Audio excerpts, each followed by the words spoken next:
Been a while since I've done one of these. I'm getting ready for a board game night tomorrow. Whoops. And just got finished listening to Professor Geek stream, which was fun. I was like, you know what? I'd like to stream, but I don't want to stream when someone else I know is streaming. So I waited for him to be done, and now here I am. It has been a busy but fun week at work. I'm trying to get as many games played as I can this weekend, but there are a lot of games on the list, so don't know if I'll be able to get them all in. But I don't have a shelf of shame anymore, which is nice because I did get a lot of board games in and finally got them all played. So that's really nice. Hair's getting a little longer. It's getting rough to keep it this long, especially in the summer as things are getting hotter. Hey, Jamie. Hey, Alex. How's it going? Oh, my goodness. Hold on. Never get over my hair. How come when I'm always doing one of these late? Here on, let me send you one. But yeah, my hair's getting super long now. Shelf of Shame has only 3 games on it. Good for you. Hello, Adam. Shelf of Shame, 3 games. That's really good. I had a small list of games, and I got them all played this weekend, so I'm very happy. Alex, everything is going well. I'm glad you could join too. Late is on the sunny side of awesome there. The dream phone. Yeah, I had. Oh, I thought you wrapped that up. Is her still going, Mary? I am so sorry. I usually don't do it when someone else is live streaming. Yes, you are. Oh my Lanta. She is live. Well, that's so sweet of her to be coming on. I'm sorry about that. I usually don't, I try not to, but it was. I was watching one and saw another one. I'm so glad. Oh, well, she'll be coming on later on. But anyway, yeah, with Dream Phone, it's awesome. I am the undefeated champion. I am the undefeated champion. I am. And of Dream Phone, which I don't know if I should brag about that, but it takes off my wife because she wants to win. But process of elimination, it's like Guess Who, electronic Guess Who is really what it is. It's so much better than Guess Who. It's so much better. And I get it. I get why that's a very. I just wish it wasn't. I don't know if the newer version is that expensive, the cell phone version. I would get that if it was me just getting vintage games. But my wife remembers that game, just that game. So that's the one we had to get. And I'm glad we got it. I've been looking for trays for a long time. But let's see. It took me an extra 2 days to finally watch the top. So 500. Yeah, I know. I mean, there'll be other ones. Obviously, I'm going to review the Hungarian Han Solo books, the other 3 when they get translated, and the Ewok little short stories. And then I'll re-review. Well, I don't think I did review Joe's story because he was rewriting it at the time. So there's a lot of things that I'll have for him. He's my favorite. He's my favorite. But primetime, I'll be honest, that's just not just me, but I'm in the minority. Okay, but he's my favorite. Yes, top 10s are coming next. Top 10s are coming next. They will be. I need to start recording them. Actually, Alex, that's probably what I should be doing instead of live streaming. I just had so much stuff to get done today. I've been writing articles for the website. And because I came up with a slew of ideas. I'm going to do one. I didn't announce this on my update next week. I am going to do a series next week on the website called Beyond Thrawn. Everyone asks me, where should I start? Where should I start reading? And I always default to the Thrawn trilogy. And I said, you know what? Besides Timothy Zahn's Thrawn trilogy, where else would I tell people to start? So it's about a 2-week series of me just going over other places, alternative places to start in the expanded universe. I'm really excited about that. And then I had a bunch of other ideas too. I'm getting, I am behind.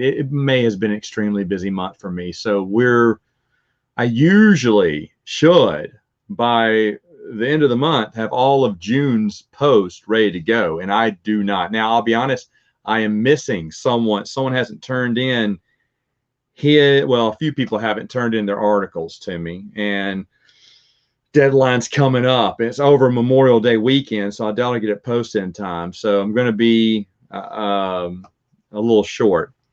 Hard to get them to get those deadlines in, but I'll be doing the top 10s next. Yeah, obviously, I wouldn't hide that. I've been pushing that back forever, and everyone's been super patient with me because, anyone who asks me what's the next one what's your top 10, Matt? I'd love to hear your top 10. Well, I'm finally going to give that time to give that. Those will be definitely through June and a little bit into July.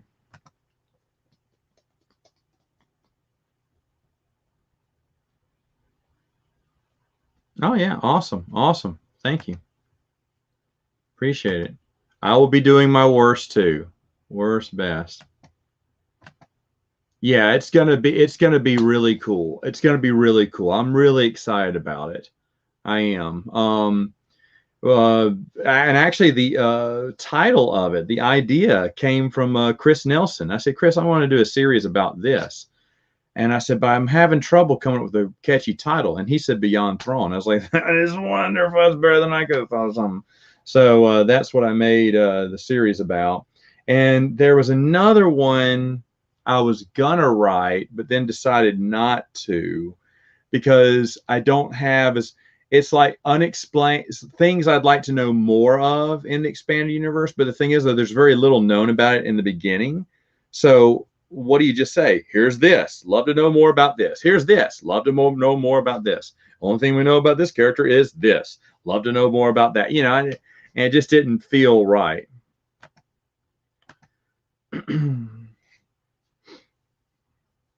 No, never do that one. That'd be terrible. Be terrible. And you're Kip. That's right. I don't know. I mean, he's got the he's looking kind of shaggy like a Woogie, right? I can't complain. I mean, I can't talk, but yeah.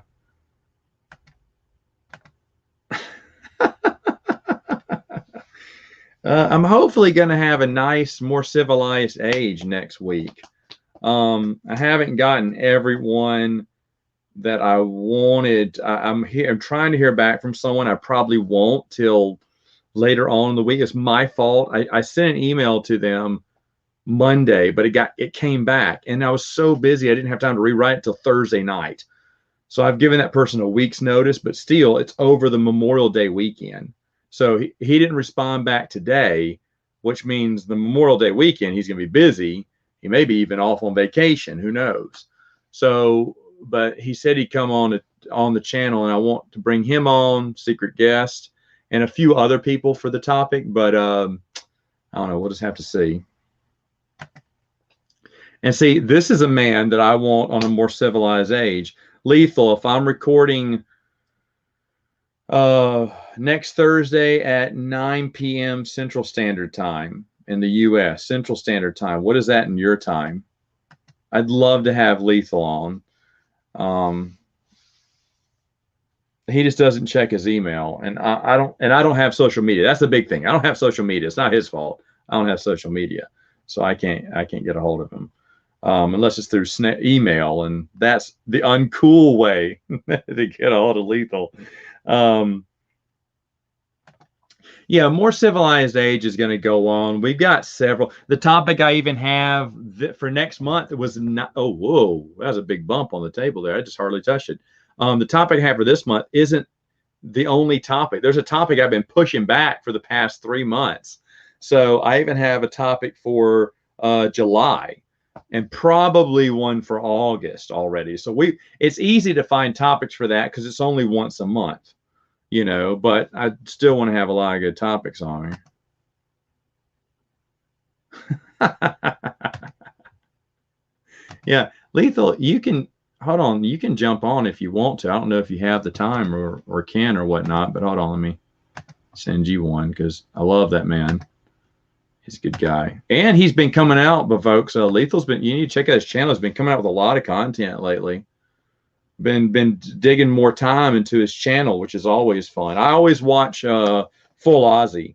I mean, tomorrow morning that's part of my ritual. The girl, I'm getting the girls breakfast. They're watching some children's show, Wiggles or Yo Gabba Gabba or Coco Melon now, and then I'm watching Full Aussie and laughing because those guys are just hilarious together. Oh, Scoundrels Cantina is great. You know, those guys. Oh, no worries, Lethal. No worries, no worries. You're just always invited on the channel. But Scoundrels Cantina is great. They're great. They came out with the it's all Linden. All three of y'all are a good mix. Y'all are a good. I'm serious. I'm there all the time and I'm enjoying it and laughing and everything.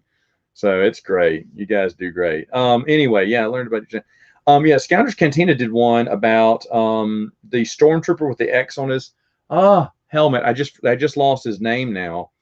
And so the anyway, I can't remember that guy's name, but that was a great one. That was a great one by that man. In fact, I love when people shine the light on obscure characters like that. And I'm hopefully, Adam, going to have them on More Civilized Age. I usually always do. Stormtrooper X. Well, did I not say the Stormtrooper with the X on his helmet? What an idiot, right? But they did a fantastic job with that. I know who that character is. I read the Star Wars Gamer back in the day and totally had forgotten him, but saw the image like, shut up. And they did a great job. And I love stuff like that. That was to me, that was a really, I'm not much for video gameplays or run throughs or whatnot, which is, I know what they do. And people do that all the time, and that's fine. That's fine. Everyone loves that. It's just not for me. But some of the other content they put out, that was brilliant. It was brilliant of them. I'm going to tell Luke and Todd that they just did a great job. And they're great guys too. Absolutely love those guys. Absolutely love those guys. Oh, yeah. I haven't had him on in a while. He's been fun. He's a fun guy. Lethal's a great guy. I really like him. So, and I like his insight into the EU. I love him talking about the EU. We're gonna get this topic would be great for Matt. Geeks Addict. Geeks Addict has been really hard to get a hold of. Just us connecting on the same night. We've been trying for the longest. In fact, he was going to be a weekly contributor on the website, and it's just hard to get with him and work things out. Yeah, huge fans of the Clone Wars, and that's great. I'm particularly not a fan of the Clone Wars, but I don't fault them for that. They have a lot of Clone Wars knowledge, and that's really intriguing. And my hat's off to them. They've got, like I said, they've got a great channel. They do hard work there, so they're great. Hey, Blue Pig Gaming, how's it going? But anyway, yeah, just a bunch of great stuff out there. I found what was the other thing? Oh, well, y'all don't care about that. It's a baseball channel. I've been looking at other channels like outside of stuff. Hey, Quality, how's it going? Looking at just other channels outside of I'm having, well, not anymore. I just started another series. I'm not into. I've been wanting to binge watch. I've been wanting to binge watch. What is it? What is the name of that? Farscape. Farscape was the next thing, but I just can't get into it yet. I can't do it yet, and I'm streaming something. It's an old game show from the UK that my buddy Luke from Down from the Attic hooked me on a long time ago. I was watching stuff on YouTube, but then finally someone got me the entire series, And it's just it's not a children's game, so it's a family game show called The Crystal Maze. It's intriguing to watch. It's so intriguing. And I need something to watch when I'm doing my lunch, eating my lunch every day. And then in between when I'm waiting for the girls or the girls taking a nap, I got nothing to do. I'm not reading books right now. Oh, it's been, and so I'm having trouble knowing what to do. Like my book reading has come to a stop right now because I'm not really ready to jump back because I don't have anything to jump back in. I mean, yes, now that I'm done, I probably should go ahead and read everything in chronological order. I guess that's the next thing I should be doing now. But I've held off it now until I get very bored. Right now, I'm not very bored. But I'll watch. I'm trying. I don't watch much TV because I just can't sit still, and I have to do other things. But Crystal Maze keeps me engaged because it's them doing a competition and stuff, doing different challenges, time challenges together for prizes, which is really interesting. So that's what keeps me interested. But other than that, I'm trying to look at my bookshelf here. Everything I've read on that bookshelf and the other one. So honestly, the Star Wars books are the only thing left. You know. So yeah, maybe make the jump. See, Dune, the next Dune trilogy won't be done till next year, late next year. So yeah, maybe it's time.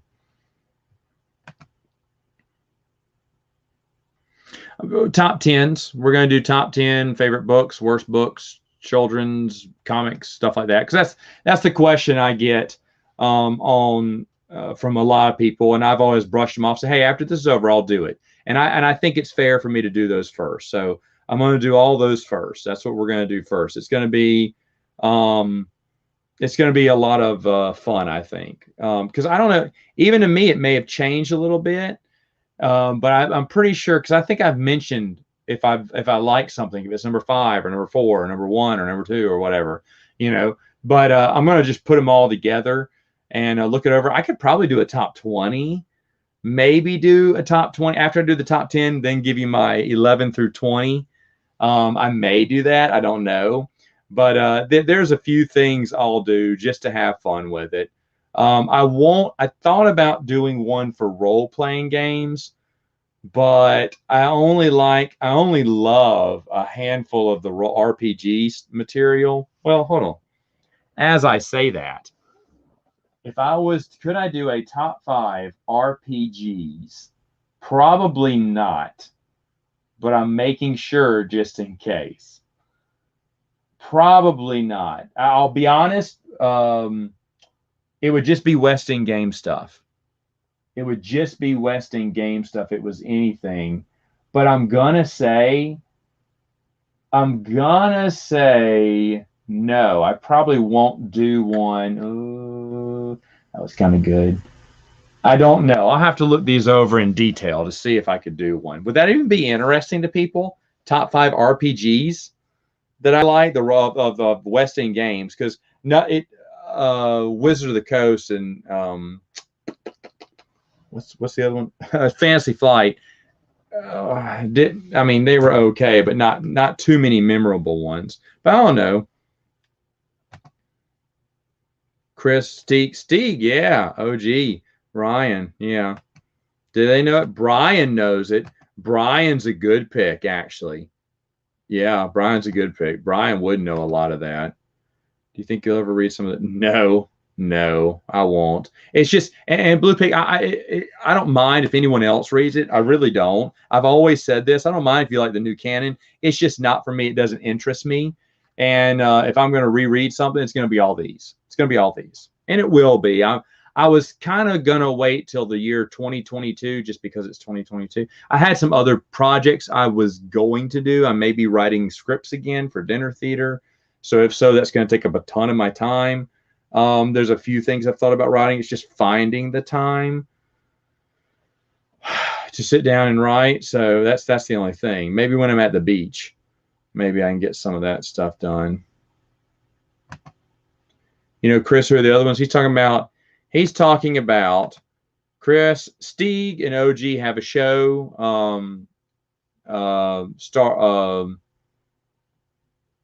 Oh my goodness, OG Star Wars. They do a little show. They go through the comic books. Stieg's a great guy, although I wouldn't admit that in public or in front of his face. And then Ryan, RK Outpost. Oh, you're already telling me. Okay, look at that. See? And there. Hello, Cody. How's it going? Yeah. And then I usually they do it around right before my lunch, so I usually join in at the beginning or in the middle, and then I have to leave because I have to go back to work.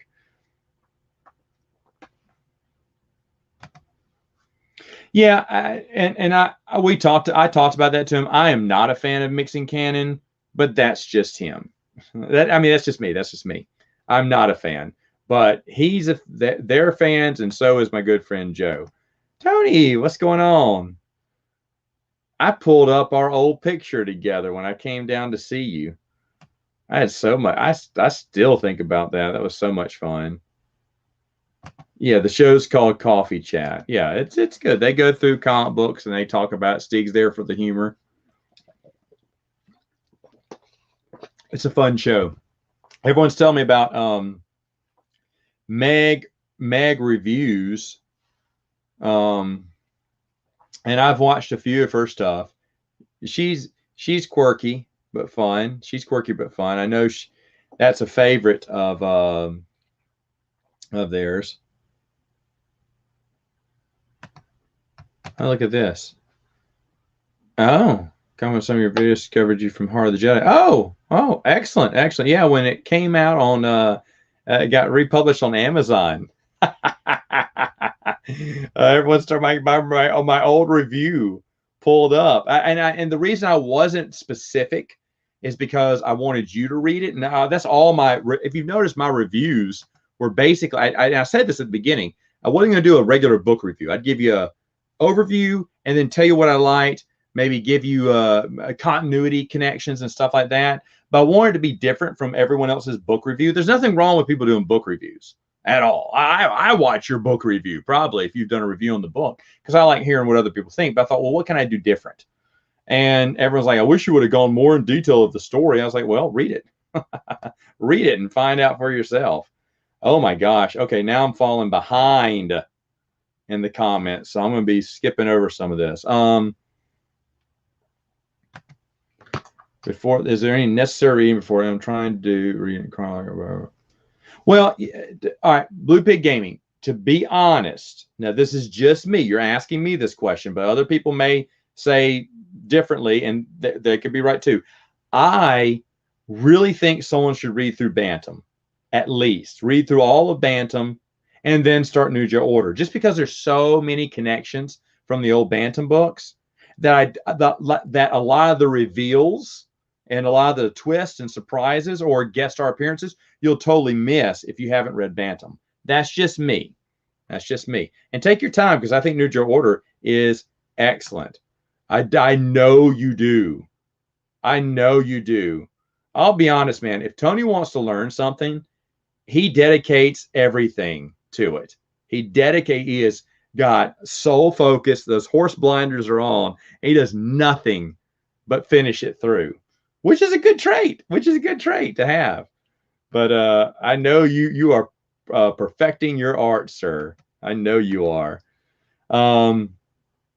Yeah, Meg's she seems awesome. I like to talk to her. One other thing about Tony, what I want to say. Oh yeah, we were traveling and we were gonna be close near Yuma because we were traveling down to South Arizona and then take that road straight up to Phoenix. This is a few months ago. My buddy was getting married into February, but that's when the snowstorm hit us and we couldn't go. And I thought, man, I wonder how close I am to Yuma. And I was gonna see. I didn't know where I was gonna make my stop for the night, but I wanted to go as far as I could, and then maybe do a U-turn, see you for just a minute, and then go up there since I was already down south, Arizona. But it never worked out. Never worked out, sadly. Oh yeah, I would. I don't think I have a way to get in touch with her though. If she has an email address on her profile, I didn't check either, so I guess I should check before I make that excuse, huh?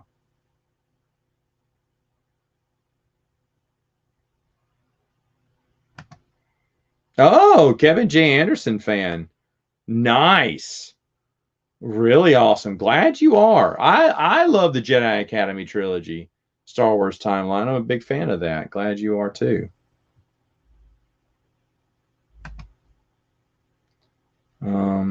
Hello, hello, hello.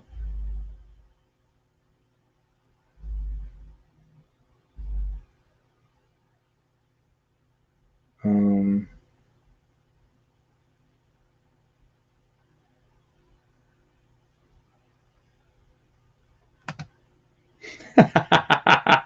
he's giving away. He's just giving it away, folks. He's giving. How can you turn that down? That's not. Oh, well, that's I don't. Let's see. Let's see. Where's if I look at Star Wars? How do I find this guy's channel? You can't post it, I know, but hold on. Let me do this. Ah, well. Oh no, there it is. There he is. Oh, you know what? I know who you are. I know who you are. I've watched a few of your videos. Here, hold on. Here, hold on. You just type in, I just typed in, guys, Star Wars timeline, all one word. And he has 915 subscribers because I just subscribed. There you go.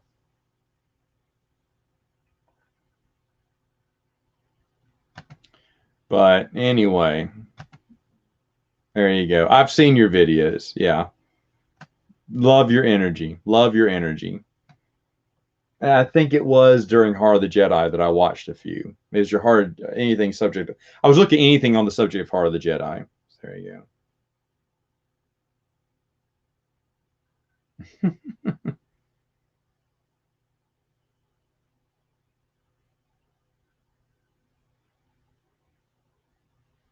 Oh, hey, yeah.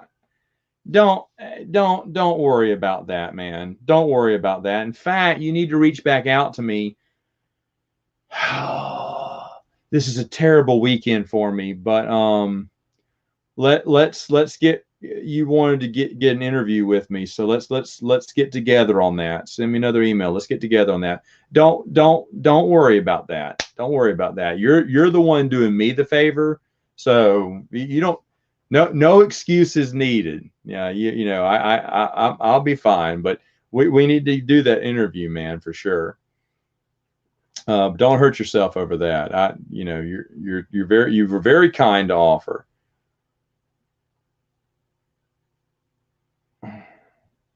Wait, Star Wars on High. Do I have to look up another one? I thought you were misspelling something. Okay.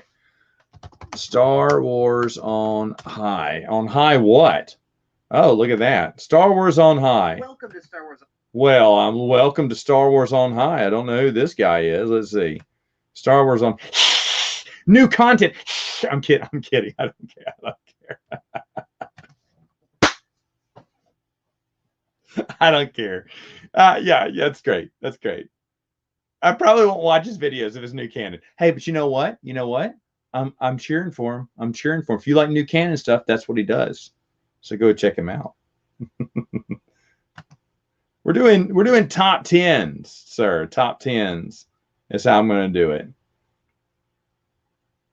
Oh my gosh, I'm so far behind. Hold on.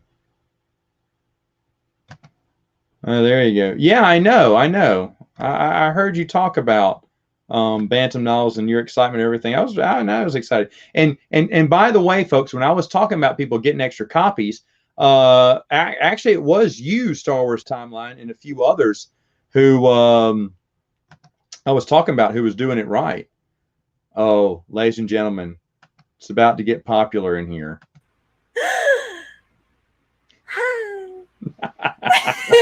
Hi, Matt. Hi. How are you?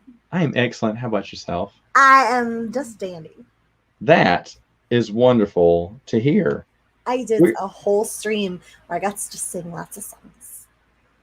Oh, aye. There you go. There you go. Folks, Mary Mayhem, you need to check out her channel too. Nah. Yeah. Nah. Yeah. Very popular lady. Very popular lady. Nah. We're talking Star Wars. Duh. Look, it's my channel. I figured that might have something to do with it. Blue Pig Gaming, there are a lot of Bantam books. In fact, if you can look on my shelf, and you can, there are Bantam novels stretching. It could fill up maybe what two book rows, folks. Your Right. geek cred is ridiculous. Yeah, I'm telling you, there was one. I went to Dragon Con years ago, and there was a kid who was called the Star Wars Guru, and he was supposed to have read the most of any Star Wars fan ever, and he knew anything and everything. And I went up to him because he was on a panel because he was supposed to be an expert, and they were they were asking him some questions, and he didn't know the answers, and I sat there just kind of mumbling the answer, and my wife kept looking at me like, "Why aren't you up there?" And I said, "Oh," I said, "they don't know who I am." I said, "But I'm impressed. If this kid is the Star Wars guru, if he's read everything." So I went up to him after the Q&A. I said, "So you're the Star Wars guru?" He said, "Yeah." I said, "So you've read everything?" I said, "Like all the books, all the comic books, all the short stories, And I was about to say, "So have I. Embrace me, brother." And he looked at me. He went, "Oh no, no, no, no, no." He said, "Just the books." He said, "Who would have time to read all that?" This guy, right? The guy who didn't have a girlfriend till he was 22. I don't know. First girlfriend, yeah. So don't feel bad about the girlfriend thing. Maybe that my Friday nights used to be quiet night because my roommates would go out on their dates with their girlfriends, and I would rent a movie from Blockbuster. If it makes you feel any better, I didn't have a girlfriend until I was like 18. So but yeah, I didn't mind it either. I didn't mope about it, didn't gripe about it either. I was just like, "Hey, deuces, I'm going." And I didn't make an effort to try much either. I mean, I was more like, if someone was really good looking, you probably gain enough attention, so I'm just going to move on. And then anyone else, I just never thought that I had a chance. Like there was supposedly one person that I went down there with all my bravado, saying I could get this girl, and I tried my hardest to woo. And that whole weekend, I finally got her to go out with me. And that weekend, she said, I said, "Well, well, I got to leave tomorrow, but I maybe could stay the whole weekend." And she was like, I said, I'm thinking about maybe staying the weekend. She went, "Oh, that's nice. Okay, bye." And then got out of the car and walked away. I was like, went to her house and went, "Oh, maybe not." And I went back. Maybe not. Back up. I was like, "Oh, I thought I had it." No, I didn't have nothing. My game was so bad. No, like you just gotta, for like all the single Star Wars nerds or geeks out there, yeah, you just gotta talk to the right girls. It probably was that. I remember one person just totally was into me. Totally was like, "We should date. We should date." I was like, "I don't do long distance. I'll do long distance." And I think she lived like 3.5 hours away, which is not too long distance. She was, "That's not too long bad." distance. And she was coming up to college where I was, and she's like, "Hey, this is their chance." I was like, and I was like, "Man, I don't want to do this." But I remember what it was that her dad had contacted me, and he had wrote this hilarious. I was trying to. Hold on. You said her. Yeah. So here's the dad. story. She was going to come up to the college that I was at, and I was like, "No, you shouldn't." And she's like, "Yeah, I'm going to come look at it, and we should hang out that week." I said, "No, I'm busy." Why do you do that? Because I was like, "No, I'm not going to do a long distance." And then her dad sent me an email, and I was like, "Oh no, what is this going on?" And he wrote the most hilarious email to me that said, I hear you have a blah, blah, blah, blah. And he said, so I hear, because I told her, so I'm busy. It's going to be like 6 hours or something. Y'all have to go home by then. And he was talking about what he could do for 4 hours or 6 hours. And he was like, back then Lord of the Rings was in theaters. He went, "I could watch Lord of the Rings twice. I could do this. I could do that." He said, "I can wait." He said, the bottom line is, he said, "I am a father trying to make a daughter happy. If you're not interested, that is totally fine." He said, "But please, if any chance you can meet us," he said, "just meet us. I'm just trying to make her happy, and we'll go home. I'm not expecting anything. I don't want you to think." And I was like, wow, it was a really cool email to get and read. And so I said, okay, I moved my plans. I'm available. And we met, and Dad said, I only have to be around. That's if you don't want me around. And I was like, no, I want you. I said, I'd love to have you. And I had a great time. And then afterwards, I thought, well, maybe this will work. And so I asked her if she wanted to come. I was going to go pick her up. She was in South Louisiana, and I was going to from Lafayette to Baton Rouge. I think I can't remember, a few hours. I said, I'll pick you up. I'll take you to a crawfish boil in Baton Rouge. A bunch of my friends are going to be there, and then I'll drive you back. It's going to be late when we get back, but I'll check with your dad and whatnot. And Dad's like, yeah, sure, Dad, we'd love. That's gonna be so awkward. Well, As a guy, that's gonna be super awkward for you, right? Well, so I took her. Well, I was thinking, okay, well, we're gonna make this work. This is gonna work. And so I sat with the family for a little while. Sat with the brother. Got talking with him. I was like, yeah, you know what? Everyone seems kind of cool. I'm digging this. And okay, all right, maybe I'm thinking this will work. And so I take her over to meet my friends. We have a great time. We drive back, and I think the next day I said, hey, really had a great time last night. She went, yeah, it's fun. I said, so look, if you're moving up here for college, then yeah, let's go ahead and let's try a relationship, I guess. And she was like, yeah, about that. I don't think we're good for each other. No. And I was like, after all that, which one of my friends was it who No. ruined it for her? No. I don't know what happened, but hanging out with me all day, she was like, no. Well, No. you lucked out though, because ultimately you wound up with a beautiful wife. And That's right. But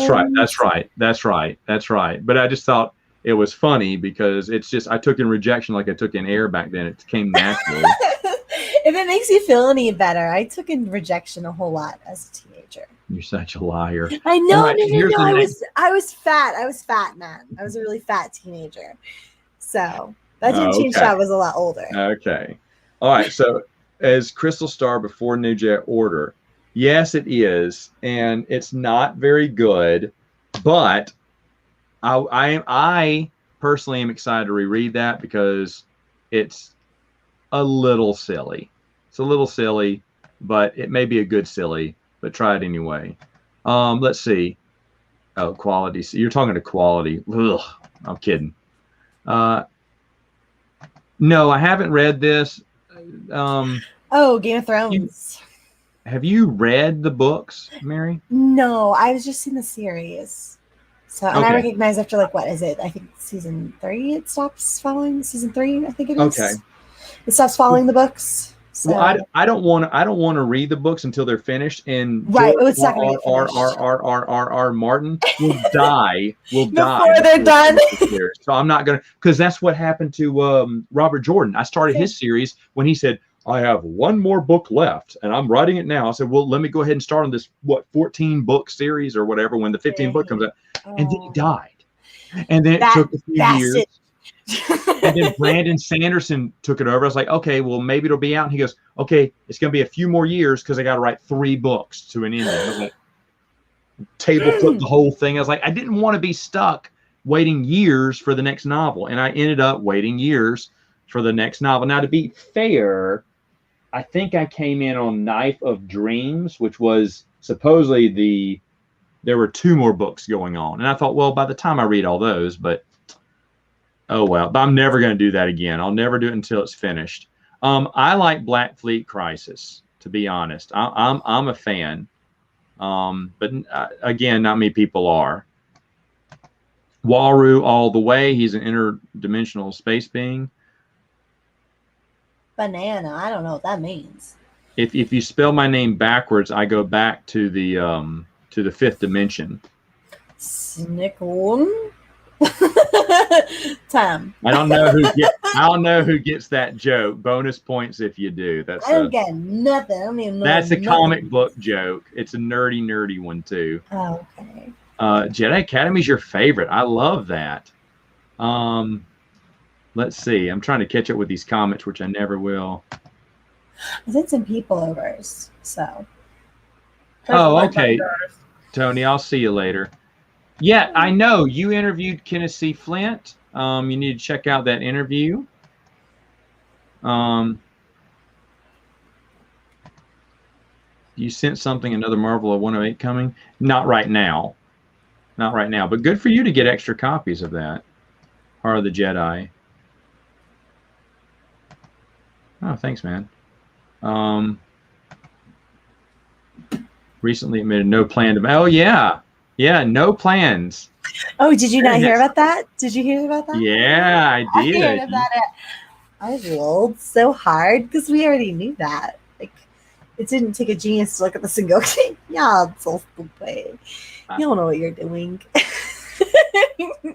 I know. It's just like that was his idea. Like everyone's been sending me that news, and I've heard it. Yeah, I heard it. And the thing is, duh, they didn't have a plan. Yeah. They just made it up as they went along. It's obvious. Well, it's obvious. Now, when you saw The Force Awakens, when you saw that, like, there was a couple of cool, interesting ideas, right? But like it was like, okay, maybe there was like my inquiries ended insofar as, okay, so I wanted to know who spawned Rey, only because I was convinced it was Obi-Wan, right? Yeah. And then I wanted to know about Finn.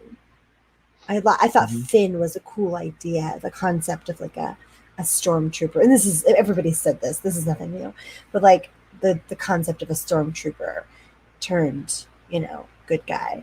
And you kind of dig into that, and all of a sudden it's no longer just carnage with them being tossed in the Wilhelm screen. And it's like that was interesting to me. And then they just chucked it aside for, let's go, Chrome Dome. And you're just like, never mind, I'm out. Bye. Star Wars timeline. I do like the Young Jedi Knight series. I do. Isn't that the one where we've learned a lot about Obi-Wan as a kid, kind of? Mm-hmm.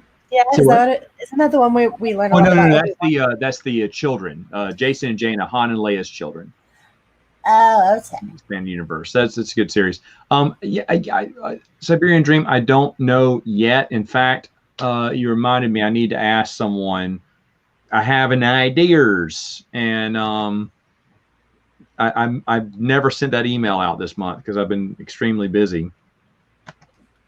She does say hi. Hi.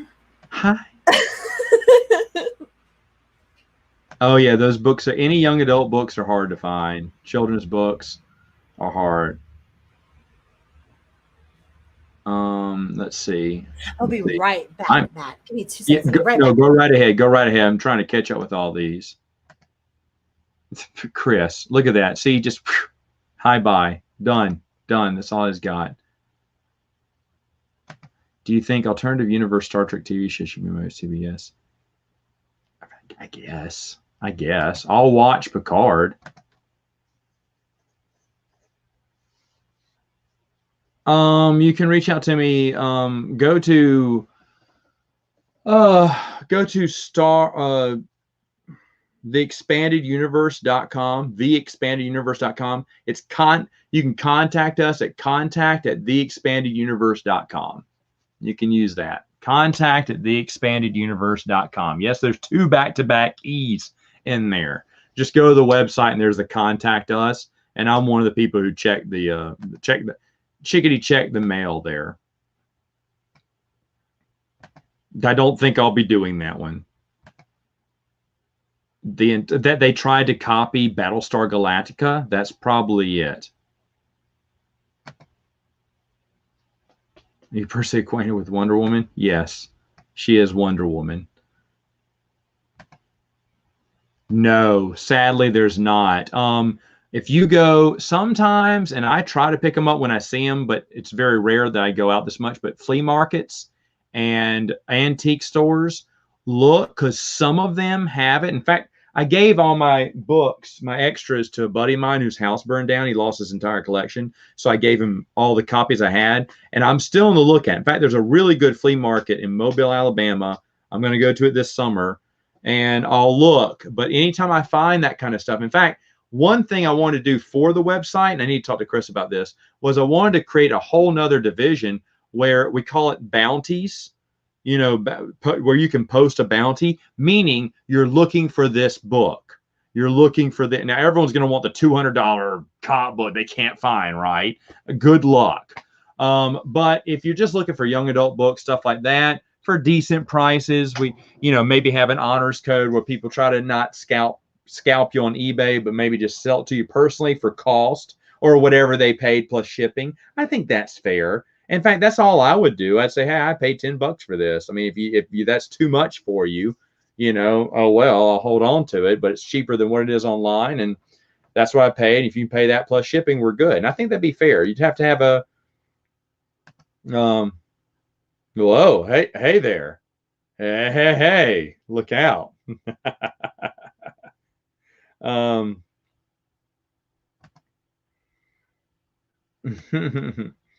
Let's see. That's a good one.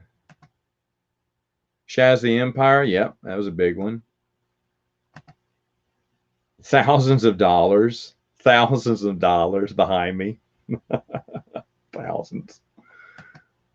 I don't know. I mean, if you look at eBay prices, it's a lot, right? Wow, I am.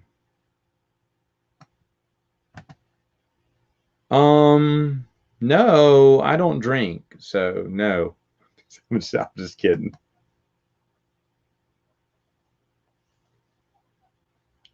I'm sorry. No.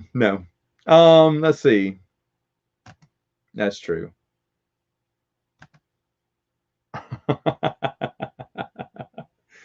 That's not true. I'm a real nerd. I had a girlfriend once. I'm sorry. I just got back and I saw it. And she's back. Let me see. I'm trying to catch up with these, but I never will now.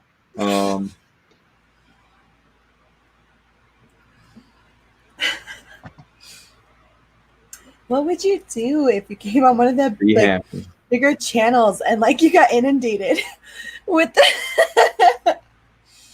what would you do, Matt? Hi, Steve.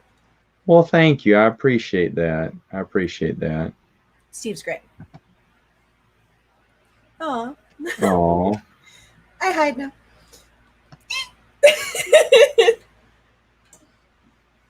If they are Star Wars timeline, I don't review the new canon. It's not for me, but I don't begrudge anyone wanting to do it. But you will have some people who read new canon who watch the channel, and that's fine. I read the Princess Leia book. How was the Princess Leia book? It was fine. It's like any young adult book. It wasn't special or anything. It's kind of what you sort of expected. Yeah, she was a princess from Alderaan. Wow, that's just. Ahsoka was awesome. I disagree with that. Oh no! I'm not an Ahsoka fan. I am not I hated her from the very beginning. Everybody hated her from the beginning, Matt. We learned to like her later. Hate her. It didn't change. None of us liked her at the beginning, Matt. None of us did. She was a little pain in the butt. What you adore? Let me see. I like Children of the Jedi too. You like Crystal Star? That is interesting. Dark Saber is great. That may be Kevin J. Anderson's best novel, I think. Submaster 76. Hello. Big Steve loves The Wheel of Time. Yeah. I've just recently, Big Steve, reread those for a podcast. My old roommate reads them supposedly every year. He's a big Wheel of Time. He can't wait for the new series to come out. And he said, hey, can we reread these? I went, yeah, I guess. Let's do it. And we had a great time. In fact, when we were going the 200th episode of our podcast, I asked Bruce what was his favorite, what have been some of his favorite podcasts to do. And he said the Wheel of Time reviews. And I got to admit, we did those last year and they were a ton of fun. What is the Wheel of Time? Wheel of Time is it's a fantasy series written by Robert Jordan. And it's going to get a TV series from Amazon. I can't. Everyone's streaming, so I don't know who's doing what now. But it's not Amazon. Amazon's doing Lord of the Rings, so it's got to be someone else. But someone's developing it into some epic, TV Is it series. AT&T or HBO Max? Maybe. I don't know. I can't. Someone's going to say so in the comments, but Oh, okay. I just don't recall. But they're doing it. He's very excited. I'm excited for him. In fact, I'll be watching it too. Are you going to watch the Lord of the Rings series? Yes, but I'm not as excited about it. It looks they're going in the second age, which is fine. But I Yeah. know about the second age, and it seems like they're just going to the second age so they can just write about whatever adventures they want to. Mm-hmm. I hope they stay true to the books, but it doesn't sound like They're not gonna. Yeah. They're gonna put a lot of naughty stuff in there that they're not supposed to, because that's not even how Lord of the Rings works. I'm like it. Oh, Heart of the Jedi back on for $250. There you go. Hey, $250. Star Wars Timeline's giving away copies. He's raffling them away, so you can get you a chance to win one. Really? Star Wars Timeline, if you want to just talk about what you're doing, your competition, or you can actually go to his channel. He mentioned it. Let's see. Oh man, it's like I'm trying to.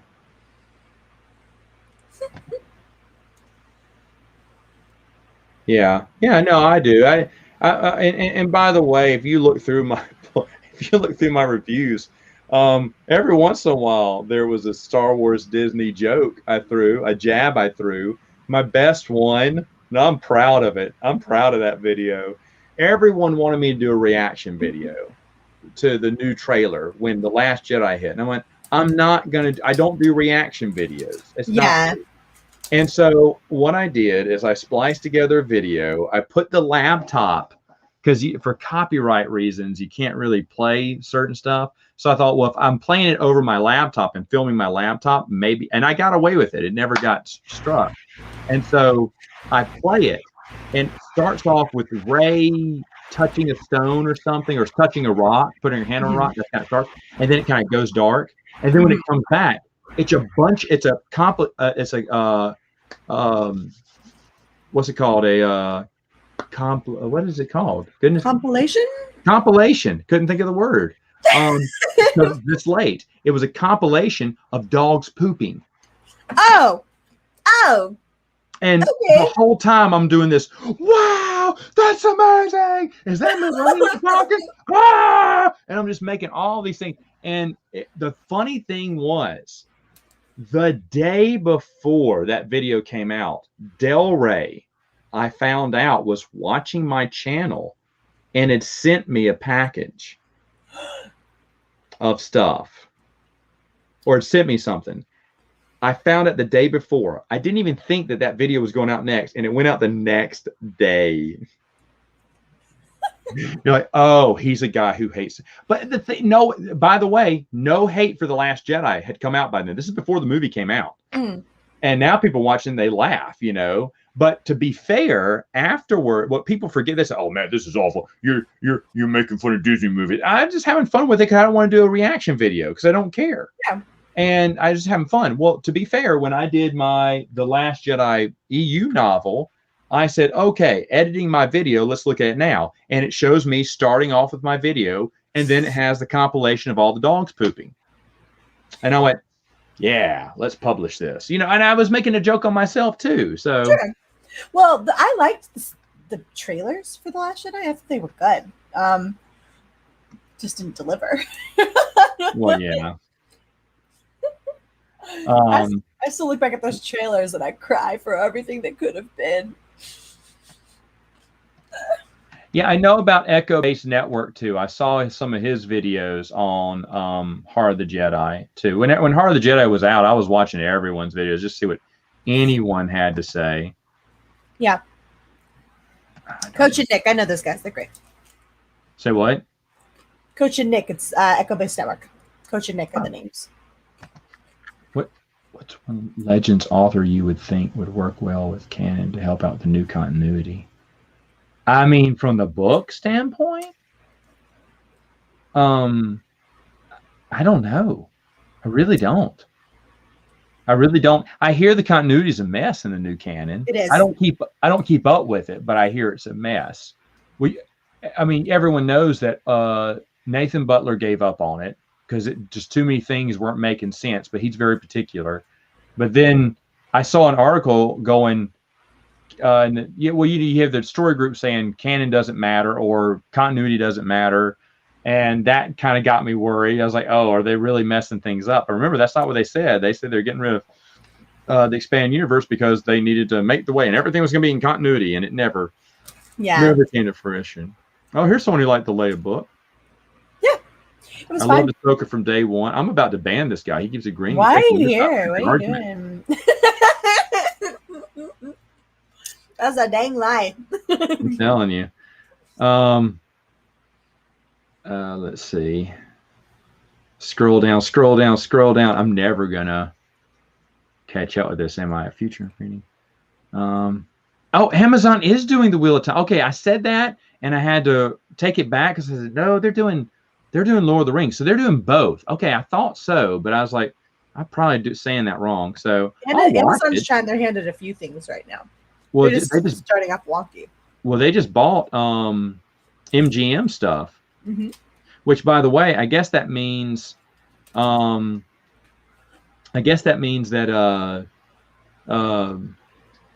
Stargate is getting a reboot, which I really don't want. I want Stargate to continue, but everything gets rebooted. I never watched a bunch of Stargate. I watched some Star Trek, but I didn't watch a bunch of Stargate. Isn't it that the guy with like the high eyebrows and the earring? You know what I'm talking about? Eyebrows and the earring. He looks borderline drag queenish. Oh yeah, the Pharaoh guy. Yeah. It was a movie, and it had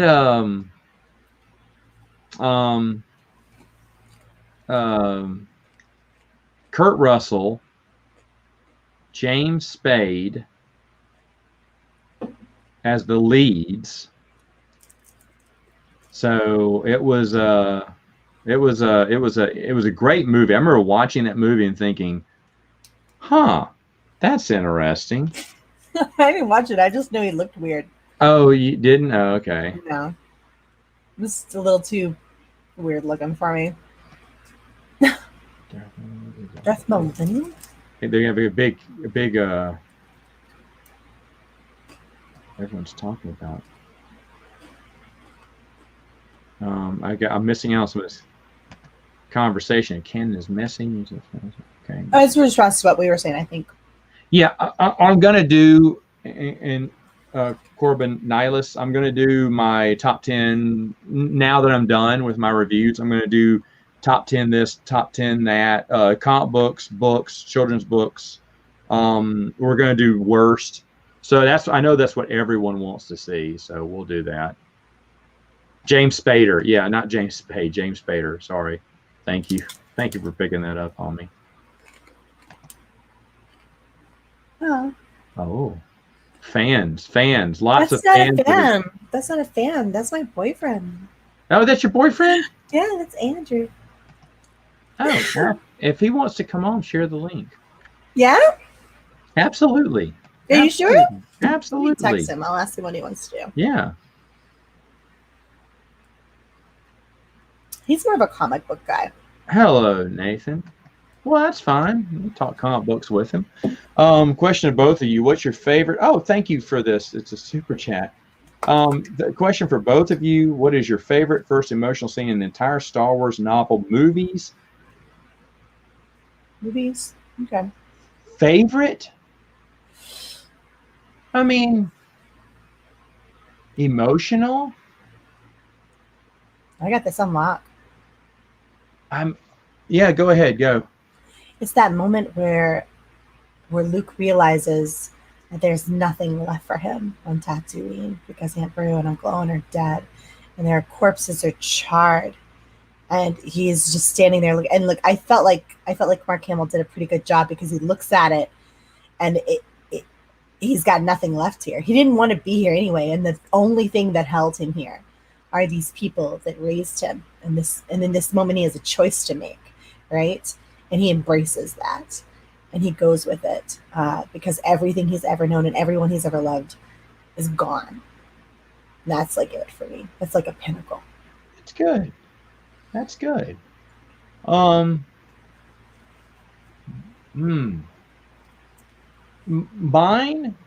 is gonna be Return of the Jedi, and it's a very subtle scene. But when Luke goes to save, to save Vader, because he's the only one who believes in him, Vader confiscates his weapon. Turns on. They're on the bridge and that on the planet Endor, and he goes, "You're coming to save me," and he goes, "It's too late for me," and then softer he says, "My son." I So, know. so there's a little bit, and the thing is, even though Vader's saying the words, there's a little bit of endearment there to his son, because he knows, he's kind of touched that his son thinks he's able to be saved. Because in Even though he doesn't think it is, yeah. In Vader's mind, he has done so many atrocities. Remember, he wiped out the entire Jedi. He's destroyed civilizations, planets, species. He is unsavable at this point. He's beyond the point of not to be redeemed. And yet here's his son, the only person who still believes him, but I'm a bad man. You need to walk away. But it's there. There's that sentiment there that he's like, it really touches him, the man who's more machine now than man, that his son still believes in him. It almost has Christian undertones to it for that beyond redemption, the irredeemable sinner who feels as though, they're unworthy of that kind of forgiveness. It's just too late for me. And it's not that they don't believe in forgiveness. It's not that they don't believe that someone can come back from the edge of oblivion. It's just not for them. They've screwed up too much. They're beyond that moment, and it's just that's such a good moment. It's a small moment, but thank you. And Star Wars Timeline, I'll give you another cheesy one that you did not want. I just finished watching the Ewok movies with my little girls, who are now sleeping with my little pet Ewoks. If y'all remember Yub Nub and Lurdo, who come every once in a while, they're the small Ewoks that fit. I stuff them in the shelves. Now my girls carry them around, and they're sleeping with them right now. But they loved the Ewok movies because it's live action, it's Ewoks. So they were watching it with me, and I loved it too.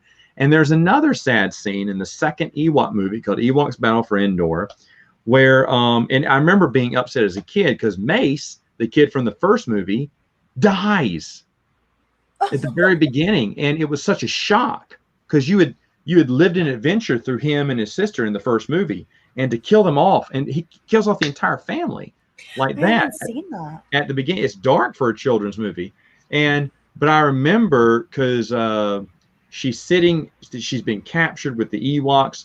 She's just distraught. She's crying. Wicket has his arm around her, and she's touching her little life monitor, and all the lights have gone dark except for hers. And she just kind of rubs her hand over it. They're all gone. Right? And you're like, just you're gonna make me cry. It's gripping. It is, but it's funny because if you read the autobiography, Eric Walker's autobiography, who played the kid Mace, he was supposed to be in both films. He signed on for a 2-contract deal, and he was so excited when the new movie was coming, he couldn't wait because he had fun on the first one. And he said he got in shape and everything. And oh, look at that. You got to say his name though, Matt. Phil Abudi. Philabooty.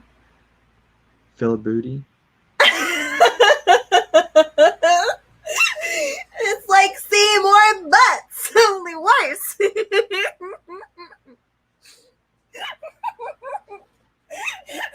A friend of yours, I see. Yes, he's a new friend, but he's a friend. Good to have you. But and the thing, when he read the script and found out that George had changed his mind and decided that he was going to kill off the entire family and leave her as an orphan because that would make you feel more for the girl, he said he sat in his trailer and he just cried. He cried, and he had a hard time being consoled because he only had one scene, and it was his death scene, and he was just so upset. He said he cried in his trailer for the longest. He was just mortified that the movie was gonna be without him. because he was one of the stars of the first movie. So, and it was a last minute twist because supposedly George Lucas had read the story Heidi with his girls, and he got the idea of, oh, why don't we make her an orphan? And so Have you ever thought about making your own Star Wars like fan fiction and like filming it and making like a fan film? I'm not that talented to write a oh, good one. That is so good. I told my wife that today. I said, you know who he is? He looks for me. I said, from Breakfast Club. She went, oh my gosh. So yeah, that's funny. Hey, we have someone else on here. What's going on? Hello. Hello. Andrew, Matt, Andrew. Yes. Fantastic to meet you, Matt. Well met. I've seen you. I've never gotten to meet you. Seen me? Oh, I'm sorry. Yeah, no. Fine. I'm glad to have I you on. apologize in advance and retrospectively. Oh, whatever. I'm happy to have you on. Thanks for joining. I appreciate the invite. Of course, of I course. sincerely appreciate the invite. Yes, I was going to tell her that. I wrote a fan fiction for Jedi Prince, Oh Father, Where Art Thou? Because I wanted to hear a little bit of story in the back of that. And there's another one. And by the way, where is it? I found it. I found Return to Endor, the story I wrote back in college that is not that good, but has its moments. And I'm going to take that and hopefully rewrite it. It was back on the old zip drive. If anyone knows what those things were. I know what a zip drive is. Yeah. I never messed with one personally, but I heard about them. It's like a Jedi holocron. Like I thought they were gonna floppy disks were on their way out. Zip drive was there to, and I knew the zip drive would be there to stay. And I threw away the zip drive now because there's no point. And but I printed it all out years ago, and I have the printout still. So and it definitely needs to be rewritten because I could not write. Still probably can't write, but I was like, we used to, for my podcast, we used to take a chapter and read a page and laugh out loud. And then we stopped, and then I lost it for the longest. And recently I was cleaning up around here, and I thought, wait a minute, it's in my bedroom. And I went in my bedroom, started cleaning up, and sure enough found it. I was like, yes. I didn't want to lose that completely because I had all my notes and everything about that. So I'd like to rewrite that and everything. I bet you I could like ghostwrite a story for you, Matt. I bet like if you told me what you wanted. Mary is a very good writer. If you told me what you wanted, I could write it. Like if you say like, oh, you want this, and this, I could make it happen. If I wrote it, I'd have you proofread it. Oh no, you better have Andrew proofread it. Okay, Andrew's a proofreader. He's the proofreader. Yeah. Get it. Now he is also. Oh, there we go. Booty. Just like that. Scan that printout and then edit it. You know what? That is a fantastic idea. My scanner, OCR. What is an OCR scan, by the way? I don't know. It's some technological lingo I'm not familiar with. Okay, I don't know that one. I do have a scanner, but I just found out recently it doesn't work. I have one of the oldest printers in the world. This thing is over 10 years old. Does it still connect with? It still turns on? It still turns on. It still prints. It's an HP, of course, but all of its other features like scanning and what was the other? Oh, it used to have a fax feature. That's how old it is. Of course, I don't fax, but the scanning and copying features are done. It just prints now. But to be honest, as long as it still prints, I keep waiting for it to die before I get another one, but it's still going strong. So I'm still keeping it. And I don't print out that much anymore. But in fact, everyone comes to my house to print out stuff. You should name it before it dies. You should name it. I'm going to bury it somewhere probably. But you should give it a little gravestone. Maybe. Yes. When it finally kicks the bucket. Perhaps. OCR is text. Hold on. Text recognition. Oh, okay. All right. Oh, okay. So what it does, if I'm guessing, it actually analyzes and looks at the text that's on the thing that's being scanned, and then it converts that into an actual digital text file that can be uploaded into whatever Notepad or Word or whatever. Yeah, there it is. I'll take care of it. Okay, hold on. We have a question for you. I I don't do much. Don't do much. That's that's an understatement. I haven't done anything with my YouTube channel in quite some time. I mainly spend my time online on Twitch, streaming games. So it's twitch.tv/caffeinatedwolf. You should name your printer. Yeah. It's the Ewok word for old. Oh, is it? I don't speak Ewok. I do not speak. You speak Ewokese. I have, in fact, in my Return to Indoor notes, there is a long list of Ewok words. This is back before Wikipedia, really. And but I wrote down and kind of helped translate what some of the words meant from watching the movies, the Ewok movies. That's how nerdy we were back then. How does one get a printed copy of Supernatural Encounters? Do you have to contribute? You should have. Yeah, if you contribute to it, Joe's going to have a physical copy sent out, and that's going to be soon. He should have finished his final. I haven't talked to Joe earlier this month. I may have, but yeah. So that's coming out soon. But that's going to be. And I don't know if he'll have it available for other people, but it will be available online for free for anyone to get on his website, StarWarsTimeline.net. And then whatever you said earlier, she said correct. Oh, I think about the what the OC whatever thing. No, I think it was when you said that I'm smarter than everyone in the entire world, and I could take Matt in a fight. I think that's what I never claimed such a thing. I think that was it. I don't think I could take him in a fight, folks, even if I had a crowbar. He looks like a very muscular, trim guy. It's not my bedtime, and thank you, Bernardo, because I'm not that old yet. It's rude. Yeah, he is. He's a very mean person, but anyway, no, I'm fine for today. I really had a good day. I got off. My boss gave me off early because everyone gets my day off on Monday. My boss gave me today off. My boss gave me the day part of today off, but told me I had to work tonight. You have to work tonight. Does sleeping until the early afternoon count? I'm my own boss. I slept till like 2. If you win by default, did you really win? Isn't Supernatural Encounters Galaxy of Fear type series?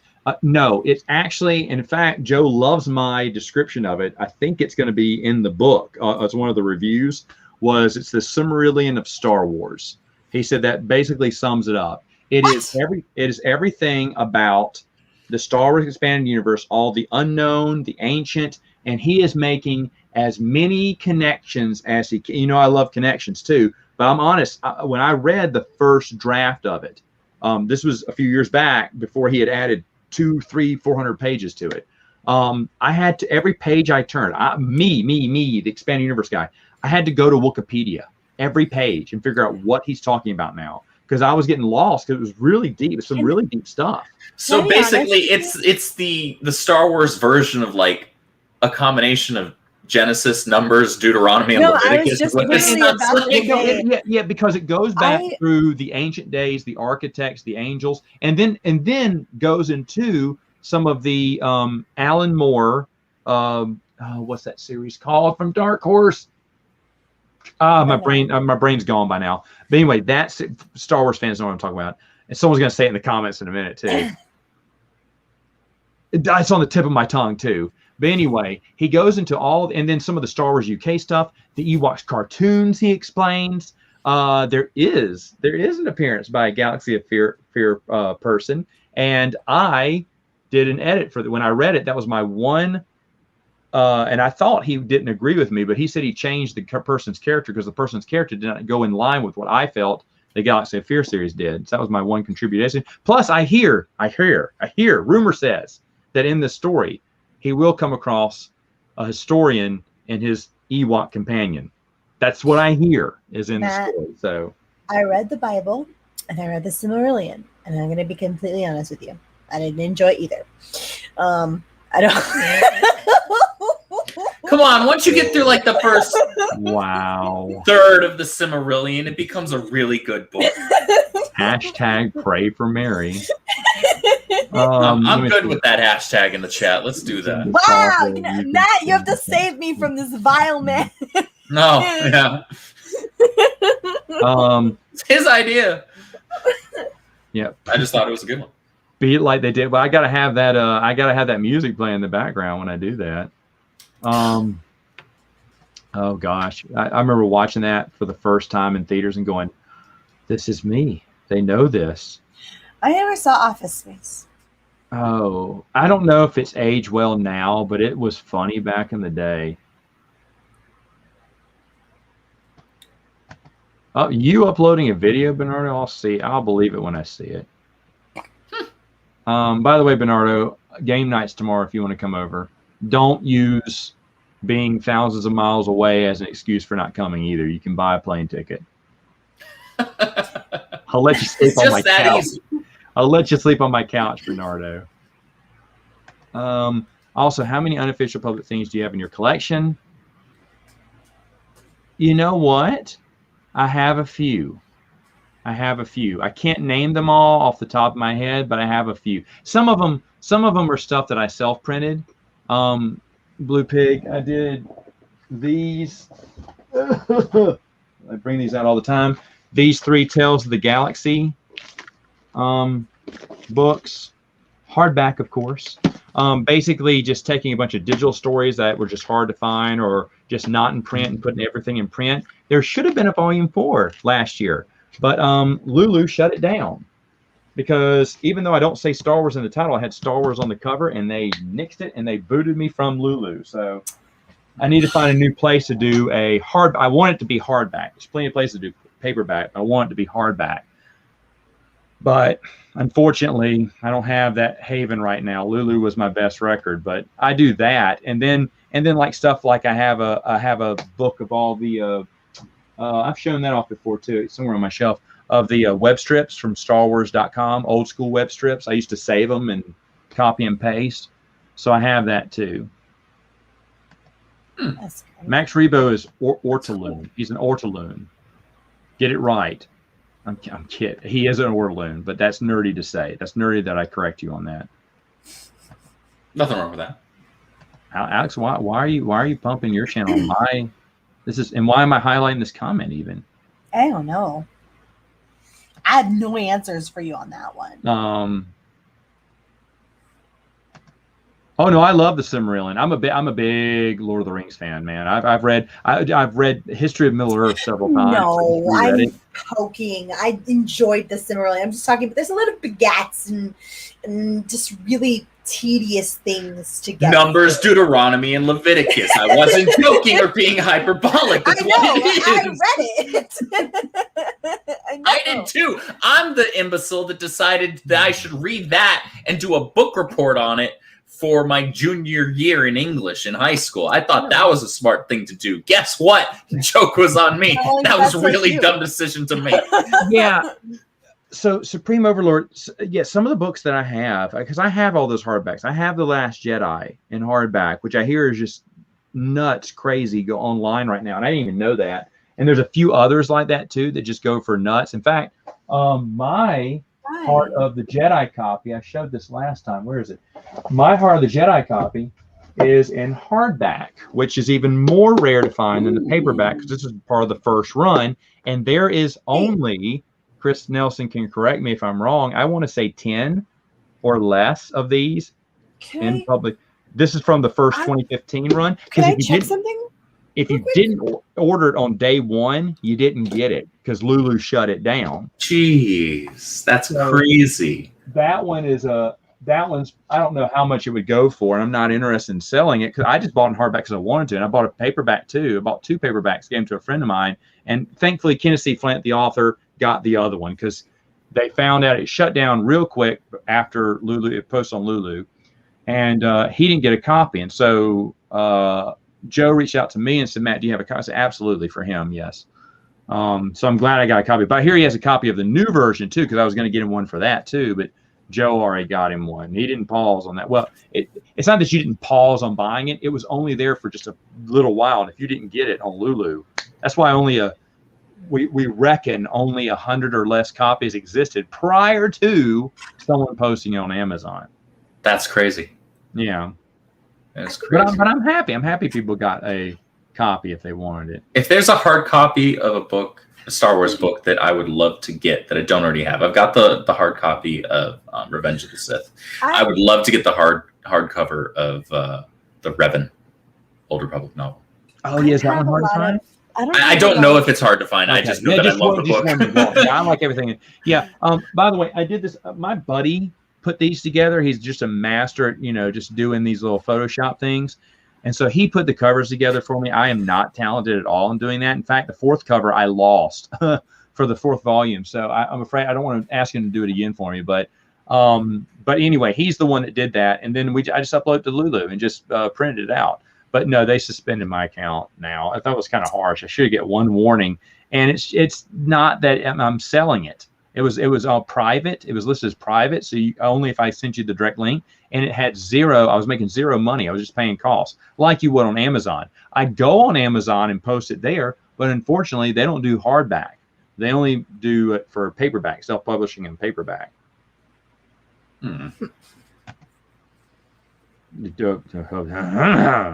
Quality. Talk to me. I'd love to hear that.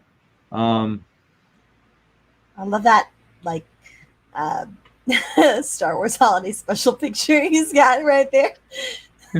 The quality guy. Quality. Oh yeah. Luke all dolled up with yeah. Look at that. Now I wonder, terrifying image. Was it because remember this is filmed before Empire? Did he already have his motorcycle wreck, and is that heavy makeup covering the scar? I don't think so. I don't think he did. It was just too much makeup. Yeah, I think they just went a little overboard. Oh wow. Computer tech. Wow. Excellent. Yeah. Definitely have questions for you. He's a leather worker, as I understand it. Really impressive custom stuff. Really? Yeah. So I think that's the reference for the cutting and the rubbing and stuff like that is the leather working. But I'm learning more and more about Phil. Yeah, I don't have any interesting not skills or traits like that, Phil. A booty. I love how you were like super. No, I'm not on disc. I mean, I probably am, but I'm never going to check it. I got it once. I just don't use it. I would never check it. That's the same thing about getting any of these other ones. Matt, you should get Facebook. I'd never check it. I have an Instagram. I never check. Twitter, Instagram. I never check it. And that's just because I'm old. I don't do social media. I think that's you're not older than me. No, I don't. No. What? I'm not 23. Get out of here. Stop that. I'm not 23. I haven't been 23. Like, okay. It's a good answer. She's a good answer. Yeah, that's right. He's so sweet. I like him. 50 infidel credits.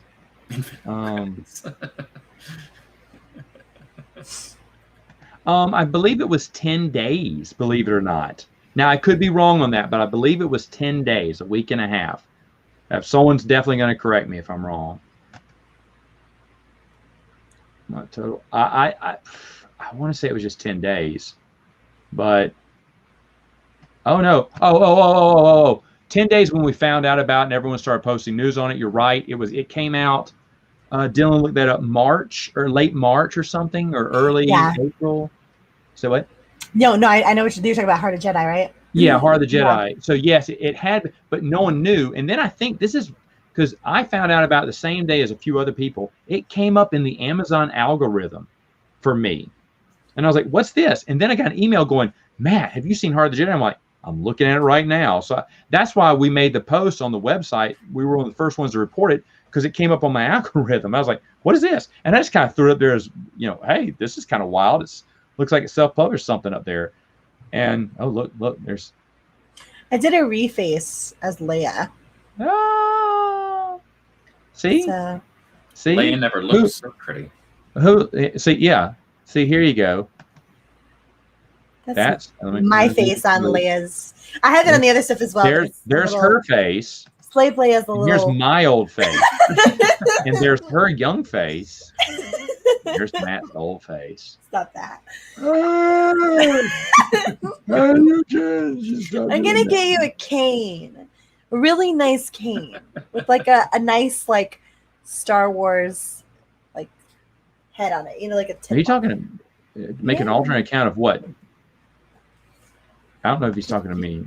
I would. He might be talking to you about that site that you were doing the self-publishing stuff. Oh, I mean, yeah, but I'd rather just go. I'm going to go with Quality's German company. What? What did I do? Fave scene? Wait, what? When was this? Well, I'm behind. I didn't know. I didn't. That. I don't think you're that far behind. I don't know. I've totally lost. Sorry, I was too far behind. You're pretty sure he already had his crash and injuries before, which is the reason of thick layer. I would assume. What is it? Well, remember after Star Wars and before Empire, he got into a huge wreck. No, I remember that. Scar, and that's why they had to do the Wampa scene real quick to explain the scar. But that could explain the heavy cake makeup, because I mean, when I first saw, I was like, "Is that Luke Skywalker? Is that Mark Hamill?" I didn't recognize him at first. Mm-hmm. I'm gonna check. Oh wow, that's awesome! That's awesome. Yeah, go check out his channel again, guys, if you haven't already. I've only just recently started going through the EU books. Like by just recently, I mean like literally this year. You got his accident on January 11th of 77. And let me check when they started filming. It's just a big novel, but it's a great novel. It'll fly by. You got Matt just discovered channel a few months ago. It's really helping me read like me. Oh, awesome. Oh, by the way, I forgot to mention that we will be coming out with an entire Matt's Expanded Universe timeline of stories. It wasn't worked on by me. It was worked on by someone else. And now that I'm done, he's probably wrapping up the rest of it. And once it's done, we're going to post it on the site. So if you want to go and look and see what my entire timeline looks like, all 501 videos, because there's still a 0.5 in there. The Han Solo one I left in there is a half episode, but all those would be on there. So move aside, Nathan Butler. Your Star Wars timeline goat is no good here. I love Nate.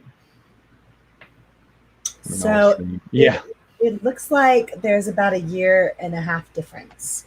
So he had the accident on January 11th of 77, and they filmed the holiday special in the summer of 78. So he did have it by then. Yeah, so he would have been. So that's why the heavy makeup. Yeah, it wouldn't have been super fresh, but yeah, that may have been why they had the heavy makeup. Oh, since Andrew's way more exciting than me. Go ahead, give him another question. I don't know about all that. Go ahead. In fact, I know that's not the case, but I'll at least answer the question. Do I have a favorite Star Wars book so far? So full transparency, my knowledge of the Star Wars universe outside of the 6 films, yes, that number was deliberate, is mostly relegated to the games, actually. I've played just about every single Star Wars game and enjoyed the vast majority of them. As far as the books, I'm far more recent to that. Up until this year, the only Star Wars books that I had read were the novelization of Revenge of the Sith, which was phenomenal.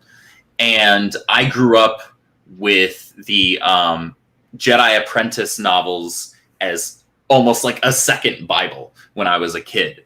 So that, when Obi-Wan was still a young teen and being Padawan by Qui-Gon, and those books, I freaking loved them to absolute death. And I think I read them literally to death as well. As far as more recent EU stuff, I've only so far gone through the Kenobi novel, which was incredible. I want to say like maybe 2 months ago, I finished the Revan novel, and I loved that because Revan is my favorite character in all of Star Wars, period. Kenobi is my favorite in terms of the saga. But just Star Wars in general, as a whole, as a universe, as an IP, it's Revan, and I really, really enjoyed that novel. I'm trying to think. The only other novel that I've read beyond that, or rather, I should qualify that, listened to, because I've been going through them on audiobooks, because I can get through a couple of chapters on my way to and from work, given my drive. So it's really convenient. Thank God for Audible. I also went through the... Hashtag not sponsored. Yeah, not sponsored. Gosh, wouldn't that be a nice sponsor to have? Amazon bucks. I went through the Master and Apprentice novel. I realized that's kind of a divisive novel for some people. I really enjoyed it, and that's because I was listening to it in the context of having had so much love for the old Jedi Apprentice novels that were specifically about Obi-Wan and Qui-Gon's relationship. And so it felt like a condensed version of that with one specific story being told. And I enjoyed that. But my favorite so far is probably going to have to be the Kenobi novel, as far as the books that I've gone through. Okay. I want to. That was a long-winded response. No, that's a good response. It's a good response. In fact, I've always said that some of those books are. A lot of people have said that they got into Star Wars with that, or the expanded universe with that. Tom's a good buddy of mine. He has a podcast, Saga of Steve Rogers. Definitely need to check that out. He's a funny man. Miss that guy.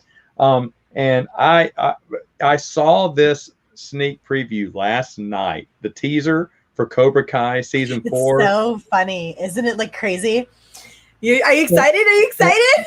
And the story goes, when Cobra Kai premiered, it premiered on TV in the theaters. You could watch the first movie and then the first, I think it was 2 episodes in the theaters if you wanted to, before it came out on YouTube. And so we went and saw it. And we watched it, and we had a fun time. Well, my buddy, who's on my Samoflange podcast, Benjamin, he loved 2. And he said, well, can we go home? So we went to my house the next night and watched Karate Kid 2. And I said, well, now we did it. We have to watch part 3. And no one had seen part 3 but me. I was like, oh, you got to see this. It is jump the shark bad. It's so bad, it's funny. And I said, well, we got to see it because you know it's going to be part of the Cobra Kai series. You just know it is. And I was joking. Okay. And now they're bringing back the villain from 3. And I am so excited. I'm so excited. I'm going to be honest. I was right.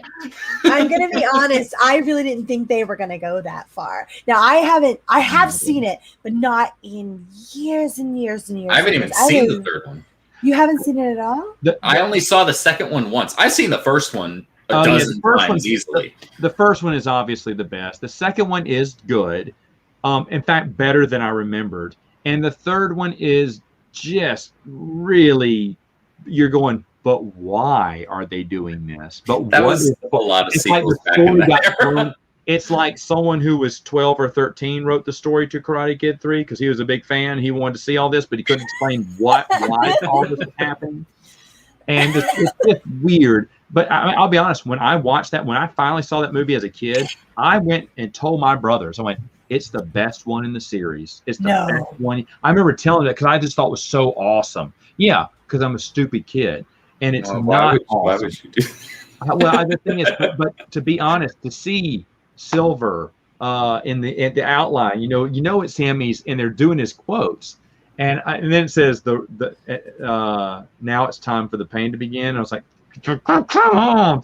And I just cannot wait. I cannot tell you how over the moon I am about that series and how I want to see it. So yes, that's awesome. But anyway, Mary got me into Cobra Kai just earlier this year because I hadn't seen any of it up until just whenever the most recent season, the 3rd season, was airing. She's like, you have to watch this. I'm like, okay. And then, you know how Mary gets. You have to do this thing with like all the intensity of an atomic bomb going off. And so you're like, I will. Please stop yelling. Don't yell. I don't yell. Not really yelling. You know what I mean. I'm really excited. Yeah. And it was fantastic. I'm hyped for the next season. It's like the Muppet Animal. Watch it. Okay, I'm gonna watch it. Just Animal. So, yeah. That's it. Mary's Animal.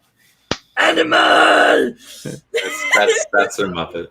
Dude, That's that guy, he cracks me up. Okay, so, but Saga of Steve Rogers, check it out. All right, so this one, I don't know. It was an old project from, a fundraiser 2 years ago.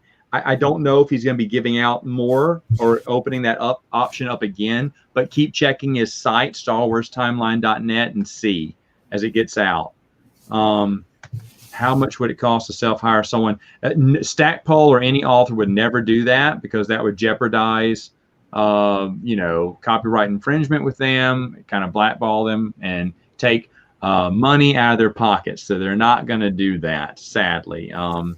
Not optional. If we had the rights, we tried to get the rights to Legends, as everyone knows now, earlier this year or late last year. I can't remember. Brian would know. And we were talking to Disney, Lucasfilm, about it, and the closest we could get was reprint rights online. But what the plan was to do new short stories, and that they were not privy on the new. So, oh well.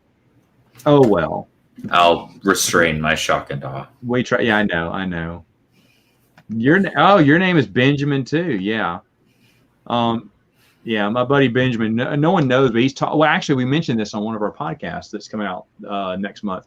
He is 6'6". I am 6'3", and so I'm tall, but he's taller than me. We're both tall dudes. I didn't know you had almost a foot on me.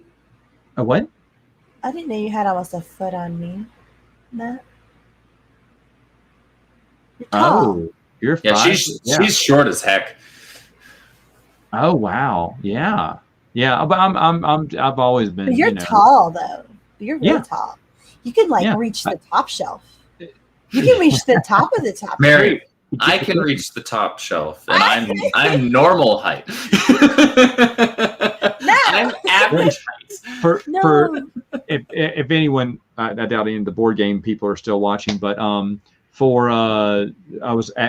visit Board Game Museum in Florida when I'm down there, and I went down and when we do videos together.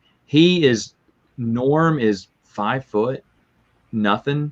Maybe I'm taller than somebody. And you're taller than him, but he comes up he looks like a little kid next to me. Well, you never see his height. Well, he was kind of conscious about that, and he made me hunch down to be even with him for his videos. And now when we do videos, we sit down. Okay. And I don't mind standing up. I'm okay. He's a little conscious about his little height compared to me, and that's fine. But I remember he goes, "Hey, can you crunch down?" And I said, "Well, can't you just lift the camera up a little bit?" And he went, "No, just get down a little bit." I was like, "Oh, okay." And it was because he didn't want to. He didn't want to show everyone how short he was. I was like, "That's fine." I thought it was funny. I told Andrew when we go to Disney World or Universal or whatever together that he has to wear me like a backpack because I don't want to walk around all day, and so he's gonna have to like let me just latch onto him like a sloth, and that's an appropriate word. What? Oh, stop that! No. Yes, I did, but also, Tom, I don't know if you know this about me. I never watched the 80s He-Man. I was never a fan because he was He-Man, and then he put a shirt on, and people said, "Oh, it's Prince Adam. Look." Yeah. That's lamer than Clark Kent and Superman. I feel like it's about the same. Glasses can make someone look a little different. No, at least Clark changed his personality. Andrew looks different when he puts on his glasses. Andrew looks super different when he puts on his glasses. I do not. Yes, you do. The difference is that I'm wearing glasses. Yeah. I'm validating Matt here. Yeah. Yeah. No, I'd heard, and thank you, Phil Booty. You're probably out, but thank you for coming by. I appreciate it. Going to be on Netflix. Yeah, I heard about that. Is Kevin Smith really the guy to do He-Man? I mean, they're going to be fart jokes in there. I mean, Kevin Smith has, to his credit, written some serious stuff back in the day with Batman and with Green Arrow. Do you know what? Well, I have never read his Batman stuff. His Green Arrow, I just wasn't as impressed with. It was. I'm just not a okay. big Green Arrow fan, so it didn't. I didn't You connect know with it what? to begin with. Fair, me neither. So that could be it. I was excited, but I was like, oh, well, this isn't drawing me in. I liked Dixon's run on Arrow, but I didn't like his. I liked who else? Well, I'm more of a '90s comic guy. I stopped. Hush. That's a good place to be. Well, yeah, Hush was probably the last Batman one I've collected. Well, that's not a bad place to stop. However, if you read anything more recent than that, I would say read Court of Owls. I believe I've read that. It was a long time ago, but I believe my buddy who collects the trade paperbacks, he'll let me read them, and I think I've read that one. I think. What was last?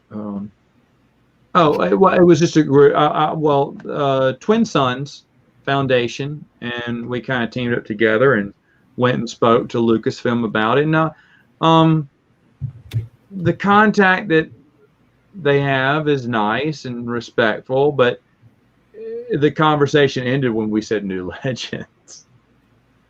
They weren't interested in that.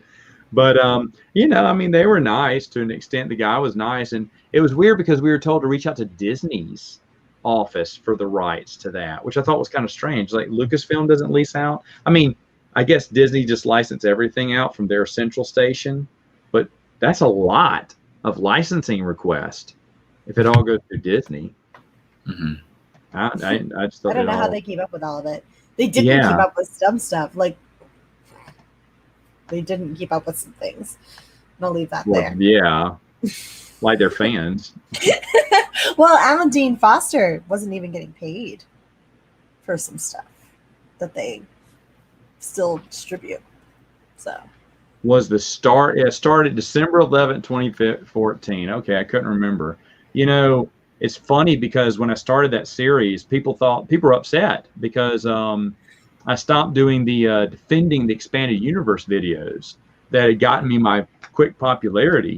And I was like, oh, we should do more of those. I hate that series is ending. Well, I'd said everything I wanted to say. Well, now I've said everything I want to say about the reviews, so we'll go on to something else. And it'll be just as fun. There you go. But yeah, it's been 7 years, just about. Yeah, holy so a long time. And by the way, if anyone remembers, why did I have a soul patch? I was filming a internet web series. What's a soul patch? Just this. Or just this. Oh, it's none of this. It's literally just this.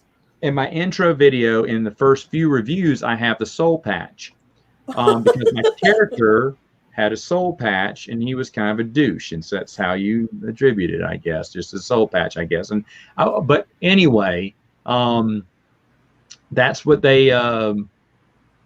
That's why I had that in the video, and that's in my review, because the guy who were filming the web series filmed my intro for me when I had agreed to do their web series. But the web series got costing too much because they threw too much money at it. They bought a police car, and I mean they bought a car but the lights and paint and everything to build. I mean they were doing real police car. They were spending tons of money, and after a while they thought, you know what, our vision is $2,000 for our budget.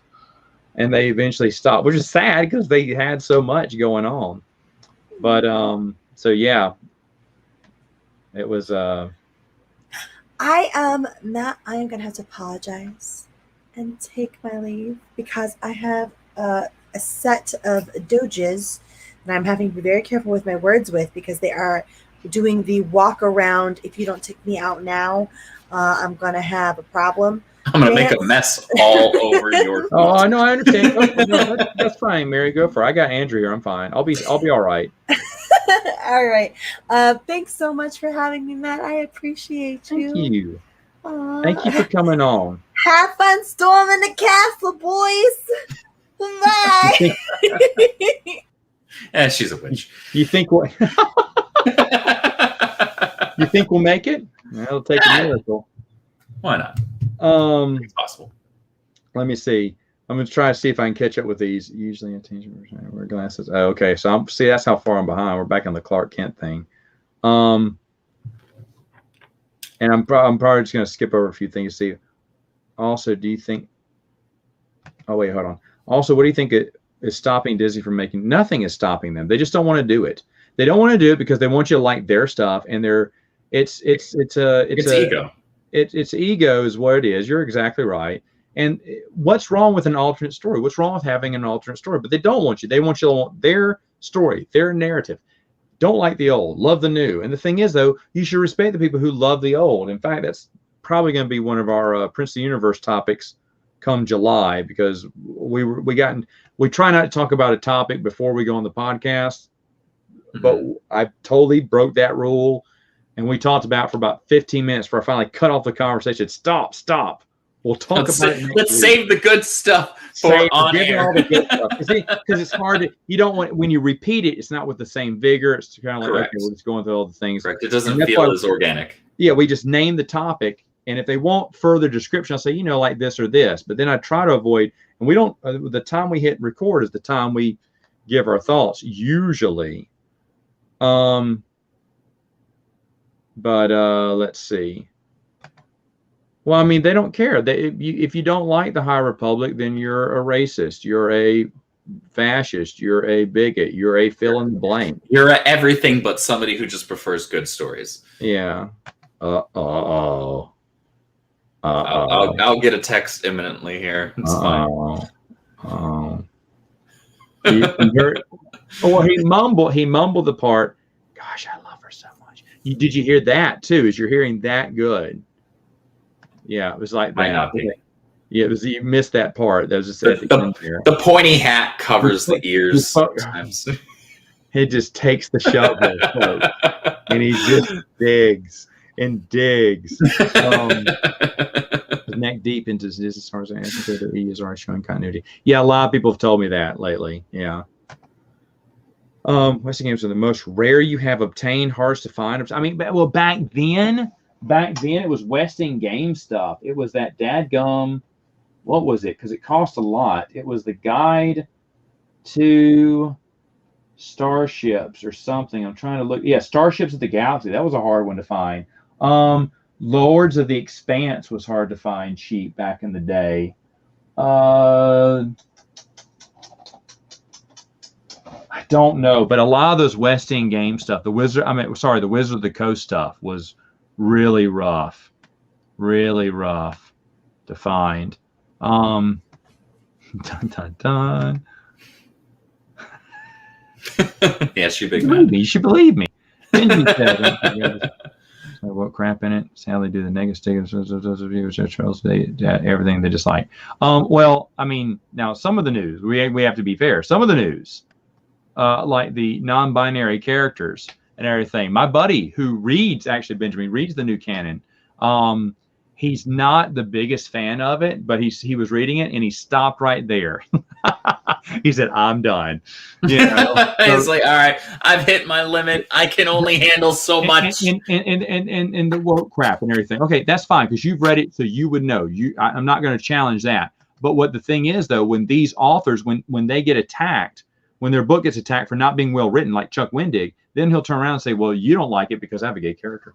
It's like, we didn't even mention about the character. We're just saying we didn't like it because the way it's presented, your writing style is awful. The direction is senseless. There is no arc.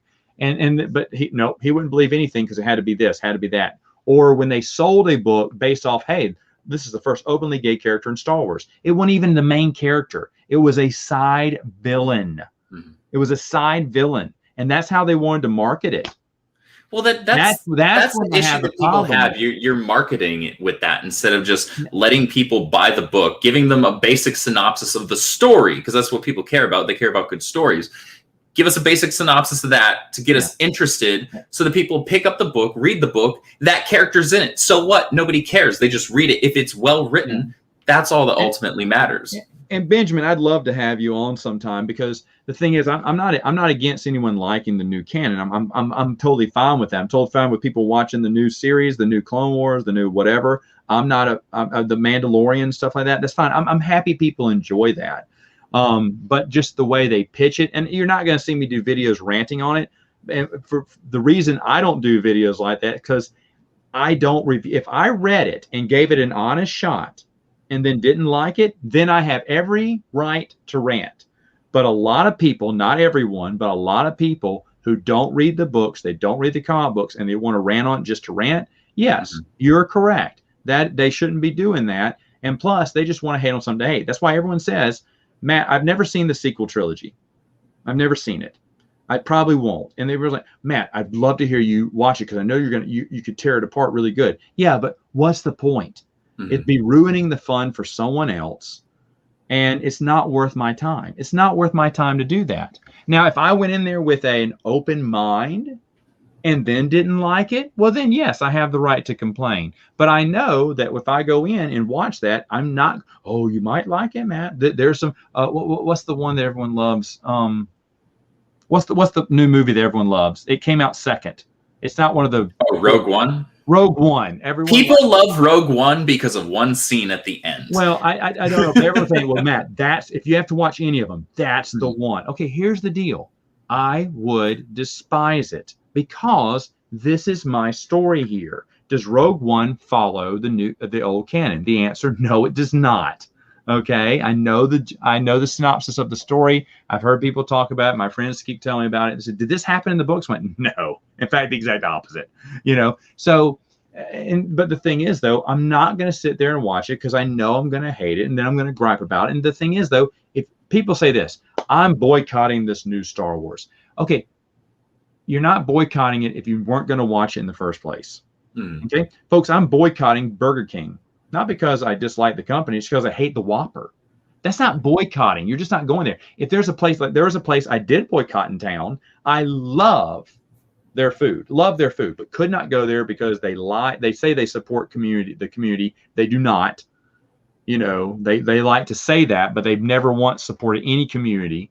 So I boycotted them. That was hard for me because that was my favorite place to go. That's true boycotting.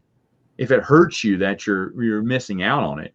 Just to say I'm boycotting this because you don't agree with it. Okay, but were you going to watch in the first place is my question. Is it something that's going to be killing you from the inside? That's a true boycott. Boycott something like, man, I really love this and I want to support, but I can't. Like the restaurant that I'd love to go to, but I'm not. I mean, that's in my mind what a boycott is.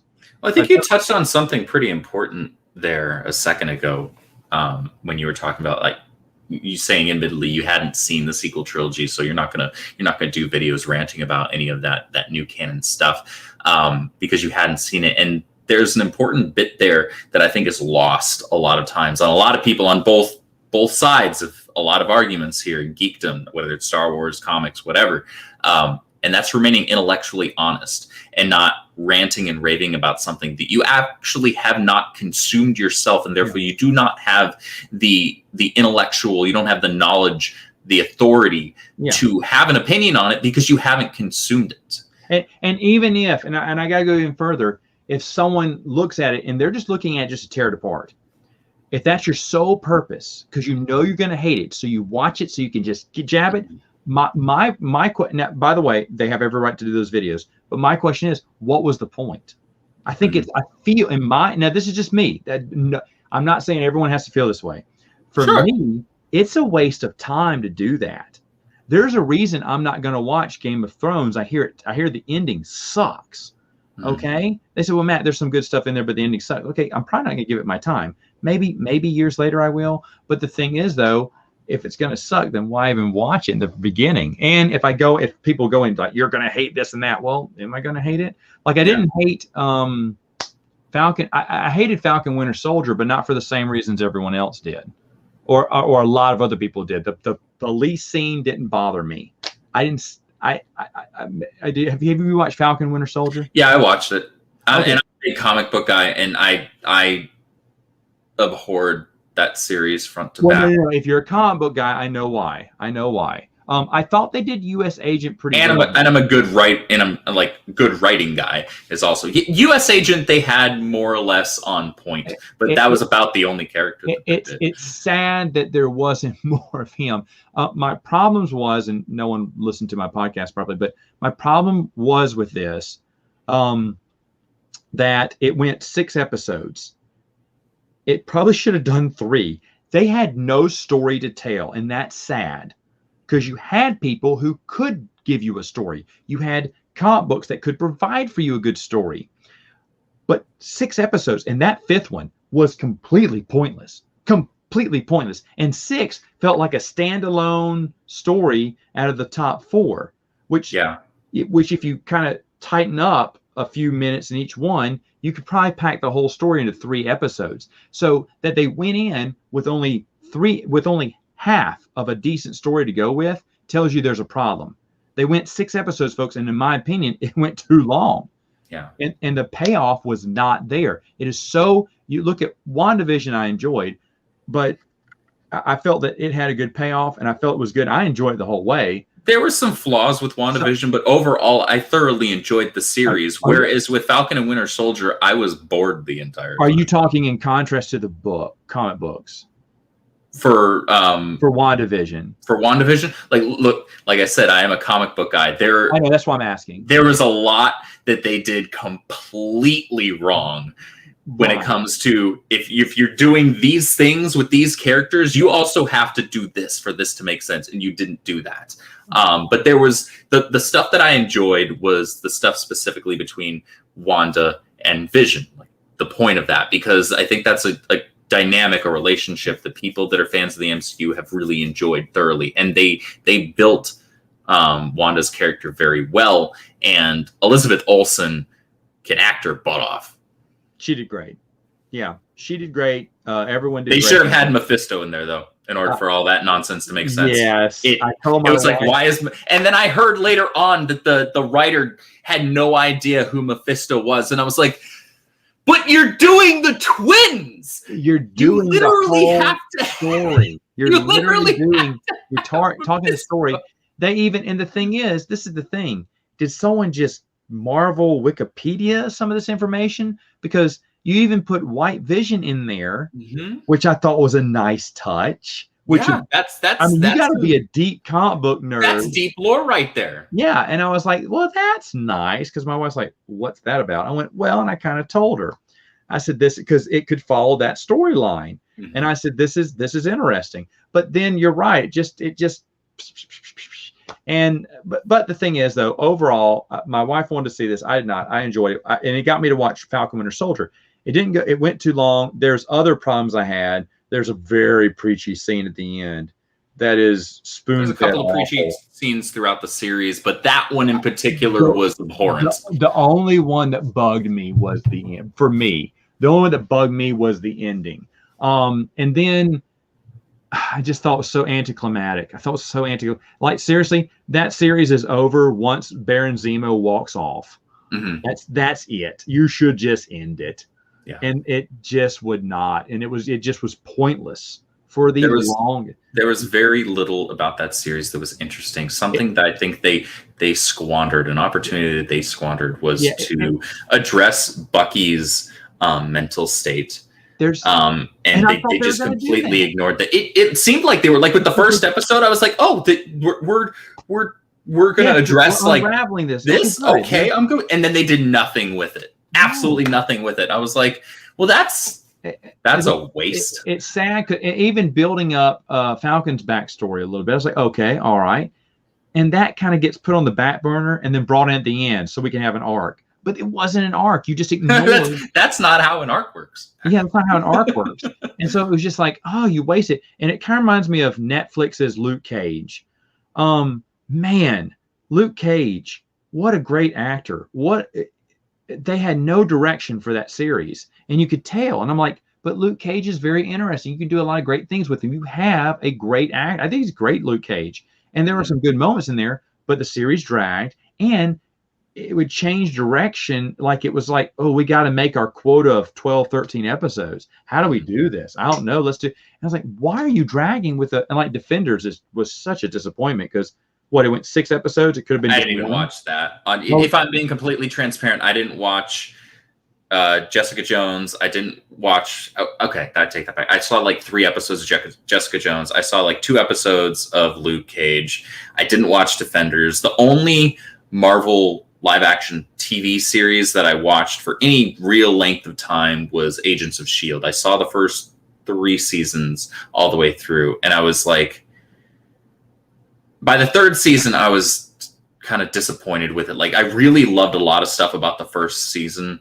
The second season even had some good stuff going on, but it just started to drag. Like, it's like you had like this much of an idea. You're like, okay, how can we stretch this out?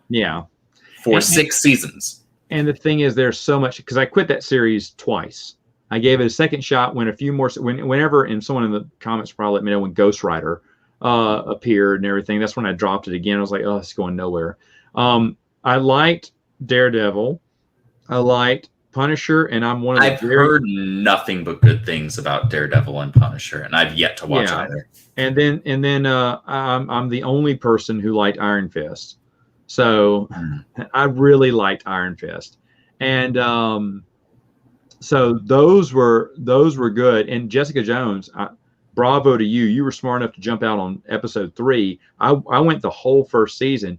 Absolutely, I love Jessica Jones in the comic books.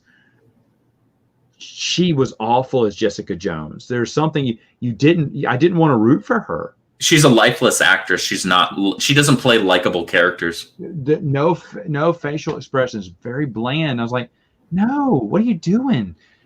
So that was, to me, that was awful. I never watched the other 2 seasons of her because it was awful. Agent Carter, I made it 2 or 3, maybe 4 episodes before I totally forgot that was even a thing. And at some point, that might have been something I would have been interested in watching, just because I thought Peggy was a really cool character in the Captain America movie. But I completely forgot that was even a thing. And that's the thing. Such a great character.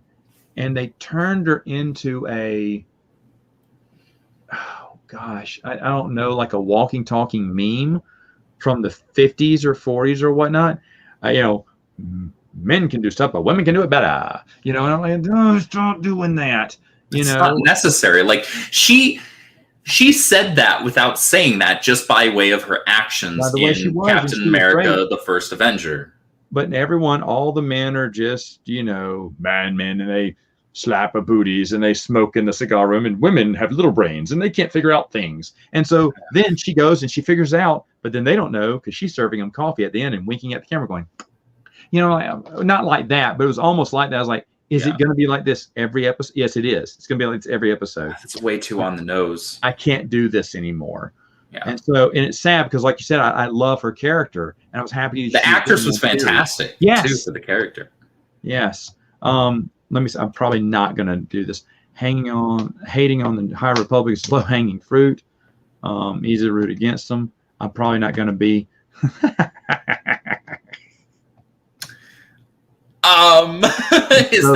Is that someone telling me I need to be going to bed? I'm so far behind here. I'm probably not gonna catch up with it. I'm trying to do this. Hold on, let's see. Who, me? One? Do I need multiple ones? I only got 1. New King James Version, if you want to know which is the best one to have. I've got a New King James and a what's the other one that I have? I've got an NIV. Somebody in the chat earlier had asked what the favorite book in the Bible was. Mine would be Proverbs, actually. Oh, there you go. Yeah. Probably. Growing up as a kid, my mom had my sister and I read a Psalm and a Proverbs every morning. Oh, awesome. Hey, Benjamin, you can go to the website, theexpandeduniverse.com, and you can look at our contact email, and that's how you can reach out to me. We'll get you on here, one of them. Yeah, definitely. Let me see. There was an expanded universe. People do forget that. Someone mentioned that Ferris Olin was a gay character. Yes, Jude Watson always imagined him as one, but he was never portrayed as one in the novels. So I don't know if that yes, it could technically. Everyone says, what about the Mandalorians from Karen Travis's? Yeah, but she never referred to them as gay. They were never there was nothing to let you know that. She just said she always imagined that they were. I call that Dumbledoring a character. J.K. Rowling, after she was over, she said, oh yeah, I've always imagined Dumbledore's gay. Well, where's the evidence? There's no evidence of that. They're just saying that just to check a box. And you could say, well, Matt, there's points there. Well, I don't know, because I didn't read that when I read Ferris Olin, and But anyway, the thing is, though, I mean, they had the first openly gay character that they portrayed in the books. That's fine, but you don't sell a book on that. No, that shouldn't be a selling point. That should just be, it's part of the story. It's part of that character, whatever, right? The first and foremost thing should always be the story. And that's a lost art of selling a story on the story. It's not a thing that's done anymore. It is a lost art. Somehow, it seems like the most simplistic thing ever. That's why there's a synopsis on the back of every book ever, practically. Right? This is the little selling point right here. Here's your quick sales pitch. This is your elevator pitch for your book. Am I going to buy it based off of what you have here? Yes or no? If all you're trying to sell me is something strictly about the character, not about the story that's going on, doesn't matter what we're talking about with regards to the character. If that's all you're going to tell me, I don't care. I'm not interested. Tell me what the story is about, and then I will choose for myself whether or not I'm going to relate with and identify with and enjoy and get attached to the characters that are experiencing the events of this story. That's correct. Yeah, good point. Blue Pig gave me to answer your question. No, we did not. I love the movie. Okay, good. You know what? I will say this about, I never saw Solo, but Ron Howard had a great answer when fans disliked the movie. He didn't blame fans. He didn't say it's fans' fault. He didn't say toxic fandom. All he said was this, and I thought this was well done. He said, well, I felt we made a great movie. I'm sorry the fans didn't feel that way. That's the correct answer to give. You don't have to. That's what you say for fans to give you a second chance on something else down the road. Yeah, but that's you don't turn around and just say, well, the fans didn't like it because they're a bunch of toxic people. No, if they didn't like it, they didn't like it. Ron Howard, and he's old school. He talks with common sense, I think, and those were the right words to say. He did feel that he made a good movie. He would never have put it out if he thought it was subpar. And I believe that. And yeah, it's disappointed that people didn't feel that way, but he felt he did. That's the best answer I've seen from a director in years. And that's the correct answer. I think Colin Trevorrow had a similar answer with some of the Jurassic World movies. And I think he's a pretty classy guy in terms of how he handles things. Makes me wonder how Rise of Skywalker would have ended up if he had been at the helm and stayed at the helm, rather. And here's the deal, Benjamin, with you wanting the you don't like to clean the past. Okay, I told you this. It's not. I know you're not meaning this. We're not. I know this is not an argument here. By the way, I know this is a discussion. I'm fine with people who accept it and try to give it the best shot, and some people do like it, and that's totally fine. For me, I don't see it as clinging on to the past. I don't feel you're making an accusation here. I'm not clinging on to the past. This is the story. This is Star Wars to me. Mm-hmm. To be honest, it was more than the movies. If it wasn't for the books, I'd probably own a DVD copy like everyone would, and I'd probably watch it every May the 4th or whatever. I don't know, or once every other year. I haven't watched them in years, but I wasn't. I was fading out of Star Wars just like everyone else was until these books came up. And it rejuvenated my love in Star Wars. And basically, it was just these books. This series was ongoing. They stopped that, then they stopped me. Because I'm like, well, this is all I really care about. Like, to be honest, I was happy if George was never going to make another movie again. I was fine with that. As long as that's how much I really appreciated this series. I didn't need to have another movie or TV show. I just didn't. In fact, a lot of times, especially with the Clone Wars, I didn't want anything like that TV show. But the thing is, I don't feel that EU fans cling to the past.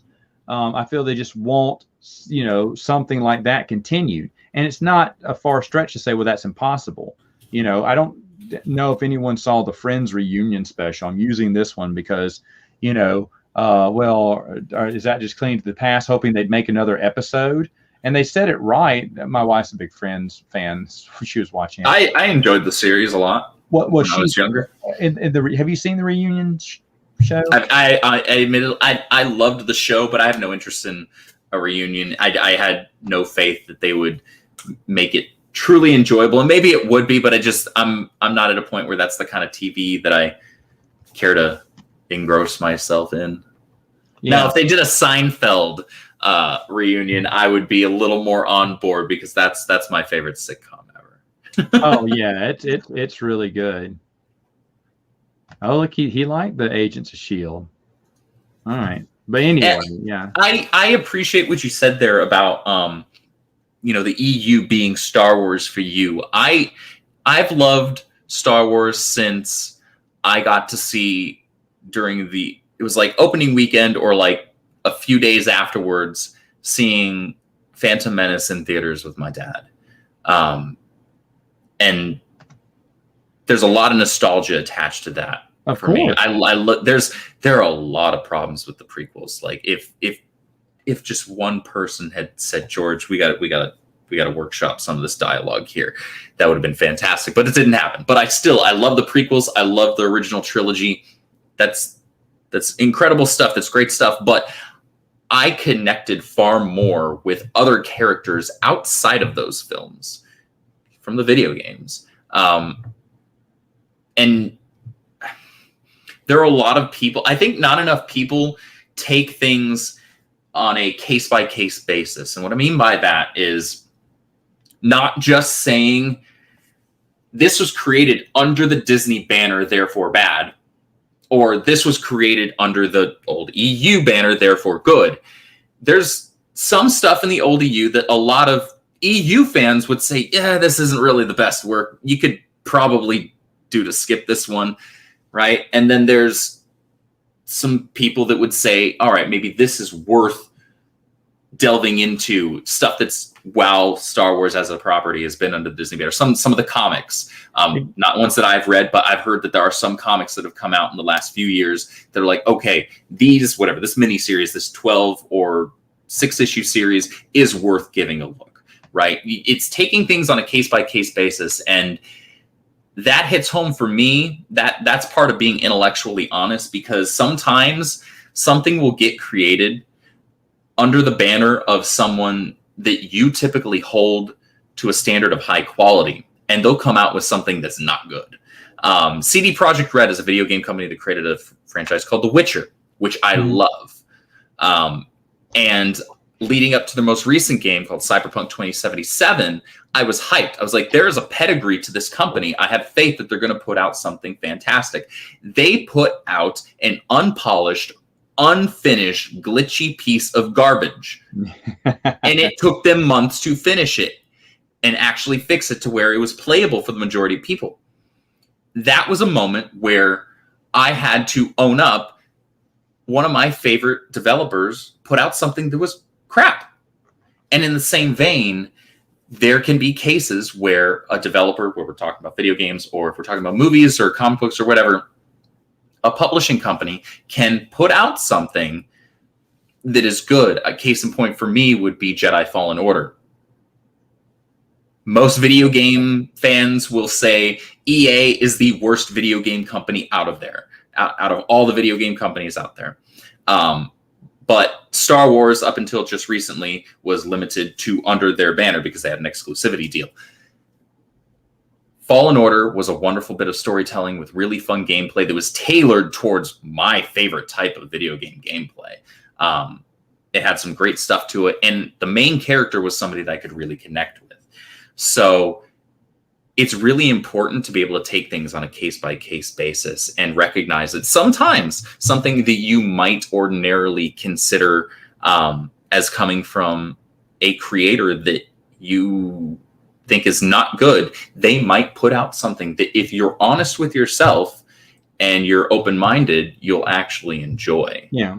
And that's what doesn't happen often enough. Yeah, that's what Benjamin's here saying about that. And just extreme fans who won't give anything new a chance, and that's fine. And I'll add this. And Benjamin, I totally know your tone, so don't worry. I don't think you're being argumentative, but not at all. But the thing is with me is they don't. People who say you have to give this, you have to watch this. They don't have to do anything. No. What they need. You have no interest. You have no interest. Yeah, if you have no interest, you have no interest. But I do agree that if they say, "Oh, I don't," what is it? I don't want to give it a chance, but I definitely want to tear it apart. I definitely want to, I gleefully want to see something wrong with this so I can tear it apart. No, if you're a big fan, like you were saying, you're a big fan of this video game series, and they came out with a stinker, and you're like, oh man, yeah, you have every right, because you had expectations high, you're ready for this, and it failed you. Every right to complain. Every right to complain, even if you're in the minority, even if you're like the only one who didn't like it. I'm the guy that go. Everyone's seen my reviews now. I go against the grain. I Jedi, one of the most popular EU books out there. I despise that book. I despise it. And then Kevin Janderson. A lot of people don't like him, and I like the books that a lot of people don't like. And I'm not trying to be different just to be different. I'm just saying that my personal preference is different than everyone else. It's another reason why people like my board game reviews, is because I look for the under the radar things people haven't heard of as much, and they're like, wow, Matt, this is an incredible. Every time I do my top 100, it's like, this is an incredible list. I've never seen games like this before. You turn me on to so many different games now I've never seen before. Yeah, I don't like whatever someone else is on someone's top 100, maybe 5 of those games. If you have 5 of those games that I have on my list, you're doing great, because I just don't like and it's not being snobby either. I look at these hot and popular games. They just don't appeal to me as much as some of these other side ones do. And like I said, I say this because my brother, I think, sometimes wants to be different just to be different, just be that one guy who says yay when everyone says nay, and vice versa. You find those people, but I think we all know those people. We all know those people. That's correct. But we all have somebody in our circle that's like that. Everyone. Are you talking about Mary now again? Anyway, no, I'd be far too scared to insult a witch. Okay, but anyway, just to wrap this up, folks. The thing is, though, if again, I'm not for someone just bashing something just for the love of just bashing it just because they hate it. It's your right not to like it, but but you have to give it a try first. And if you didn't give it a try, then you can't just sit there and keep bashing it and keep mocking it. Yes, I do poke fun at Disney. Everyone knows that. I poke fun at the new canon every blue moon or something. I just think it's mainly at the Lucasfilm employees, because I can't believe how they react to some of the fans.